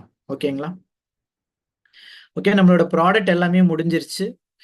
இந்த ப்ராடக்டோட ஒரு பயிருக்கும் என்ன கொடுக்கறது சார், நெல்லுக்கு என்ன கொடுக்கறது அப்படியெல்லாம் உங்களுக்கு தெரியணும்னா இப்ப சொன்ன எல்லா பொருளை பத்தியும் நீங்க ஸ்டடி பண்ணும்போது ஆட்டோமேட்டிக்கா நெல்லுக்கு என்ன கொடுக்கணும், கரும்புக்கு என்ன கொடுக்கணுங்கிறதெல்லாம் வந்துட்டு நீங்க புரிஞ்சுப்பீங்க. அதை பத்தி இன்னும் நிறைய தெரியணும்னா கண்டிப்பா நீங்க ஃபீல்டுக்கு போய் தான் கத்துக்க முடியும். நீங்க ஒரு கரும்புக்கு என்ன கொடுக்கணும்னு தெரியணும்னா கண்டிப்பா நீங்க ஒரு 10 தோட்டத்துக்கு போங்க. ஒரு தோட்டமும் ஒரு மாதிரி பண்ணுவாங்க. எல்லாரும் ஒரே மாதிரி கரும்பு விளைய வைக்க மாட்டாங்க. ஸோ ஒரு மாதிரி பண்ணுவாங்க. நீங்க ஒரு தோட்டமா போய் பார்க்குறப்போ உங்களுக்கு நிறைய நாலேஜ் கிடைக்கும். அப்போ நம்மளோட உரம் மருந்து எல்லாம் எப்படி கொடுக்கலாங்கிற ஐடியா உங்களுக்கு இன்னும் தெளிவாவே உங்களுக்கு கிடைச்சிரும். மினிமம் நீங்க இருக்கிற ஊர்ல பக்கத்துல இருக்கிற 5 கிராமங்களை செலக்ட் பண்ணுங்க. உங்க வீடு எங்க இருக்கோ, நீங்க எங்க தங்கி இருக்கீங்களோ அங்கிருந்து ஒரு 5 கிராமங்களை செலக்ட் பண்ணி அங்க இருக்கக்கூடிய பயிர்களை பத்தி ஸ்டடி பண்ணி அங்க இருக்கிற எல்லா தோட்டங்களுக்கும் நீங்க விசிட் பண்ணீங்கன்னா உங்களுக்கு பக்காவான ஒரு எக்ஸ்பீரியன்ஸும் ஒரு நாலேஜும் கிடைக்கும். ஓகேங்களா? விளைச்சலை அங்க போயிட்டு ஒரு ஒரு விவசாயி சந்திக்கிறப்போ கண்டிப்பா ஒரு பிளான் உங்களுக்கு ஒர்க் அவுட் பண்ண முடியும். செலவை குறைச்சு விளைச்சல் அதிகப்படுத்துறத கண்டிப்பா பார்க்க முடியும். அந்த விவசாயிகளை நம்மளோட இந்தியா ஷாப்பிக்கோ பியூசிக்கோ கூட கூட்டிட்டு போய் காமிச்சு கொடுங்க, இன்னும் நல்லா இருக்கும். ஓகே, காமனா ஒரு விஷயம் சொல்லி கொடுக்கணும்னா, ஒரு 1 ஏக்கர் பூமிக்கு 125 லிட்டர் தண்ணியில ஒரு 250 மில்லி எம்ஐ வீரோ, சிட்ராவோ, ப்ரௌடோ, வைராஷோ எந்த மருந்து அடிக்கிறதா இருந்தாலும் ஒரு ஒரு டப்பா, அதாவது 250 மில்லி, அதுக்கு 125 லிட்டர் தண்ணி, கிட்டத்தட்ட 12 டேங்க் தண்ணி. ஓகேங்களா? அதுல 100 மில்லி எம்ஐ ஸ்ப்ரே, ஒட்டு பசை இருக்கு இல்லைங்களா, அது 100 மில்லி, மருந்து 250 மில்லி, தண்ணி 125 லிட்டர். இதை மிக்ஸ் பண்ணுனா 1 ஏக்கருக்கு மருந்து அடிச்சிடலாம். ஓகேங்களா? இதே மரங்கன்னு வச்சுங்க, மாமரம், வாழை மரம், அதுக்கெல்லாம் ஸ்ப்ரே பண்ணணும்னா இது பத்தாது. அப்போ ஒரு 20 மரம், 50 மரம், அப்படிதான் ஒரு மாமரம்னா ஒரு 20-30 மரத்துக்கு ஸ்ப்ரே பண்ணலாம். தென்னை மரம்னா ஒரு 30-40 மரத்துக்கு ஸ்ப்ரே பண்ணலாம். வாழை மரம்னா இன்னும் கொஞ்சம் கூடுதலா ஸ்ப்ரே பண்ணலாம். இப்படிதான் மரங்களை பொறுத்த வரைக்கும் கணக்கு மாறும். சின்ன பயிர்களை பொறுத்த வரைக்கும் இந்த கணக்கு பொருந்தும். அதனால எக்ஸாக்டா இப்படிதான் சொல்ல முடியாது, ஒரு அப்ராக்சிமேட்டான ஒரு வேல்யூ தான் அது. அதே மாதிரி மண்ணுல போடக்கூடிய உரம் அப்படின்னா 1 ஏக்கருக்கு 4 கிலோ பூஸ்டா, ஒரு ஏக்கருக்கு 4 கிலோ பூவஸ்டா, ரெண்டு பேக்கெட் பூவஸ்டா, அதாவது 4 கிலோ பூவஸ்டாவும் 1 packet grow magic, 100 gram grow மேஜிக்கு 4 கிலோ பூவஸ்டா, அதுல 2 பேக்கெட், இதுல 1 பேக்கெட்னு ஒரு ஏக்கருக்கு போட்டா பெரும்பாலும் நல்ல ரிசல்ட் கிடைச்சிடும். மரங்களை பொறுத்த வரைக்கும் 2 மடங்கு 3 மடங்கு இதை அதிகப்படுத்திக்கணும். இது பொதுவான ஒரு கணக்கு தான் இதுல சொல்ல முடியுது. ஓகே ஓகே, அப்போ ட்ரைனிங் செஷன் முடிஞ்சிச்சு. கொஞ்சம் அதிகமான டைமிங், கொஞ்சம் போரிங்கா கூட இருந்திருக்கும். ஏன்னா தொடர்ந்து பேசிக்கிட்டே இருக்கோம், ஏதோ பேசிட்டே இருக்கோம், உங்களை எல்லாம் எதுவும் கேட்க முடியல, பேச முடியல. அப்போ கொஞ்சம் போரிங் இருந்திருக்கும். ஆனா இந்த தகவல் கண்டிப்பா பயன்படும் எல்லாருக்கும். அப்புறம் நிறைய பேருக்கு டவுட் வந்திருக்கும். எனக்கு ஒன்னொன்னுக்கும் ஒரு பொருள் மேலே, ஒரு ப்ராடக்ட் மேலேயே எனக்கு டவுட் இருக்கு. அது போக ஒரு சில பயிர்களுக்கு எப்படி கொடுக்கறதுங்கிறத டவுட் இருக்கு. அப்படின்னு 2 விதமான டவுட் இருக்கு. ஒரு போஸ்ட்ராவை பத்தின டவுட் இருக்கும், ஒரு ஆலிஃபை பத்தின ஒரு டவுட், அது ஒரு விதமான டவுட். அப்புறம் இந்த பயிருக்கு, கரும்புக்கு என்ன கொடுக்கறது, எப்படி கொடுக்கறதுங்கிறத ஒரு டவுட். இப்படி 2 விதமான டவுட் இருக்கு. உங்களோட டவுட் எதுவா இருந்தாலும் உங்களோட அப்ளைன் லீடர்ஸ் கிட்ட கேளுங்க. உங்களோட அப்ளைன் லீடர்ஸ் டிசி, ஏடிசி, டிடிசி அவங்க கிட்டையும் கேட்கலாம். அவங்க த்ரூ எஸ்டிசி, என்டிசி லீடர்ஸ் கிட்ட அந்த டவுட் வரும். அப்புறம் சிடிசி லீடர்ஸ் கிட்ட கூட வரும். ஸோ என்டிசி லீடர்ஸ் கிட்ட வருதுன்னா, என்டிசி அபோவ் லீடர்ஸ் யாரு வேணாலும் என்ன பண்ணுங்க, டவுட் என்கிட்ட கூட கேளுங்க. நான் அதுக்கு எனக்கு தெரிஞ்ச அளவுக்கு நான் ஆன்சர் பண்றேன். ஓகேங்களா? ஒரு டிஸ்ட்ரிபியூட்டருக்கும் டைரக்டா எனக்கு ஆன்சர் பண்ண முடியலன்னாலும் உங்களோட டாப் லீடர்ஸ் கிட்ட கேட்டீங்கன்னா, உங்க டாப் லீடர்ஸ் மூலியமா கண்டிப்பா உங்களோட டவுட்டுக்கு ஆன்சர் கொடுக்குறோம். கம்பெனியில இண்டி அக்ரோவோட கஸ்டமர் கேர் நம்பரும் இருக்கு. உங்களுடைய ஒரு ப்ராடக்ட் மேலேயும் கஸ்டமர் கேர் நம்பர் கொடுத்துருக்காங்க. அதுக்கு நீங்க கால் பண்ணினாலும் கூட அவங்க கூட உங்களோட சில டவுட்டை அவங்களுக்கு கிளியர் பண்ணி கொடுப்பாங்க. ஓகேங்களா? ஸோ இப்படி ப்ராடக்ட்டை பற்றி நிறைய கற்றுக்க முடியும். ஸோ தொடர்ந்து ஃபீல்டுக்கு போங்க. நான் மெயினாக சொல்கிறது ஃபீல்டுக்கு போங்க. அதாவது ஒரு தோட்டமாக போங்க. அங்கிருந்து உங்களுக்கு நிறைய நாலேஜும் எக்ஸ்பீரியன்ஸும் கிடைக்கும். அது மூலிமா உங்கள் ஏரியாவில் உங்கள் தோட்டத்துக்கு என்ன வேணுங்கிறதெல்லாம் நீங்கள் உருவாக்க முடியும். இப்போ ஈரோட்டில் விளையிற நெல் இல்லை, அங்கே சிவகங்கையில் விளையிறது. இந்த நெல் ரகம் வேற, அந்த நெல் ரகமும் வேறையா இருக்கும். இது 2ம் பொருந்தாது. இங்க இருக்கிற தண்ணி வேற, அங்க இருக்கிற தண்ணி வேற, ரகமே வேற, மண்ணு வேற, ஒரு பக்கத்து தோட்டத்துக்கே மாறும். உங்க ஊர்லயே இந்த ஊருக்கும் அடுத்த ஊருக்கும் மாறும். ஸோ இதெல்லாம் நீங்க ஃபீல்டுல போறப்ப எக்ஸ்பீரியன்ஸ் பண்ண முடியும். ஒரு தடவை விவசாயிகளை ரீச் பண்ணிட்டீங்கன்னா கண்டிப்பா அவங்க ஹாப்பியா ஃபீல் பண்ணுவாங்க. ஒன்ஸ் அவங்க யூஸ் பண்ணிட்டாங்க, ரிசல்ட் பார்த்து ரொம்ப ஹாப்பியா ஃபீல் பண்ணுவாங்க. அவங்க தொடர்ந்து பர்ச்சேஸ் பண்ணுவாங்க. எலிமெண்ட்ஸ் ஆனண்டான் மற்ற ப்ராடக்ட்ல ரெகுலர் பர்ச்சேஸ் இருக்கோ இல்லையோ, அக்ரியில தொடர்ந்து பர்ச்சேஸ் பண்ணுவாங்க. அவங்களுக்கு என்னைக்கு ரிசல்ட் கிடைக்குதோ, இப்ப குழந்தை இல்லாதவங்களுக்கு போயிட்டு ப்ராடக்ட் கொடுக்கணும், குழந்தை உருவாயிடுச்சு, கன்சீவ் ஆயிட்டாங்க, அப்ப ரிசல்ட் கிடைச்சிருச்சுன்னு அர்த்தம். அதுக்கப்புறம் அவங்க ப்ராடக்ட் அதிகமா யூஸ் பண்ண மாட்டாங்க. வேற ப்ராடக்ட் ஊட்டச்சத்துக்கு சாப்பிட்றதுங்கிறத தாண்டி அந்த அந்த ரிசல்ட் கிடைச்ச உடனே அங்க சேல்ஸ்ங்கிறது கம்மியாகும். பட் அக்ரியை பொறுத்த வரைக்கும் ரிசல்ட் என்னைக்கு கிடைக்குதோ அதுக்கப்புறம் தான் சேல்ஸ் அதிகமாகும். ஸோ தொடர்ந்து பர்ச்சேசிங் ரீபர்ச்சேசிங் இதெல்லாம் நல்லபடியாக நடக்கும். ஸோ விவசாயியோட வெல்விஷராக கண்டிப்பாக நீங்கள் போங்க, ஃபீல்டுக்கு போங்க, அனுபவப்படுங்க. உங்கள் ஏரியாவோட விவசாயத்துக்கு என்ன கொடுக்கணுங்கிறது உங்களுக்கு கண்டிப்பாக தெரிய வரும். உங்களோட ஏதாச்சும் டவுட்ஸ் இருக்குன்னா உங்களோட டாப் லீடர்ஸ் மூலியமாக கேளுங்க. கண்டிப்பாக எனக்கு தெரிஞ்ச வரைக்கும் நானும் வந்துட்டு சப்போர்ட் பண்ணுறேன். ஓகேங்களா? ஸோ ப்ரோக்ராம் வந்துட்டு முடிக்கணும்னு நினச்ச டைமை விட அதிகமாக ஆரம்பிக்க கொஞ்சம் ஸ்ட்ரகிள் அதிகமானதுனால முடிக்கிறதுக்கு கொஞ்சம் டைம் ஆயிடுச்சு. ஆனாலும் நிறைய பேர் இப்போ வரைக்கும் பொறுமையாக கேட்டுட்டு இருக்கீங்க. உங்கள் அத்தனை பேருக்கும் மனமார்ந்த நன்றி சொல்லிக்கிறோம். இந்தியா குரோ மூலியமா, மைலேசியல் மூலியமா எல்லா விவசாயிகளுக்கும் நல்லது நடக்கட்டும். டிஸ்ட்ரிபியூட்டர் அத்தனை பேருக்கும் நல்ல ஒரு லைஃப் கிடைக்கட்டும். பேசுறதுக்கு வாய்ப்பு கொடுத்த அத்தனை பேருக்கும் மனமார்ந்த நன்றி. Wish you all success. Jai மைலேசியல், Jai echo chamber. Thank you so much. நன்றி, வணக்கம்.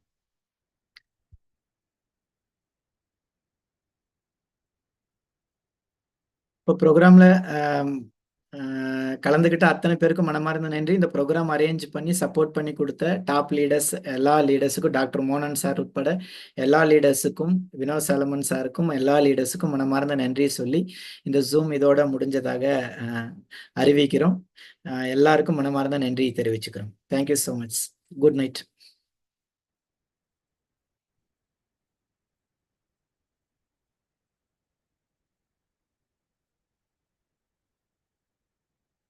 சார் ஜூம் க்ளோஸ் பண்ணிக்கலாங்க சார்.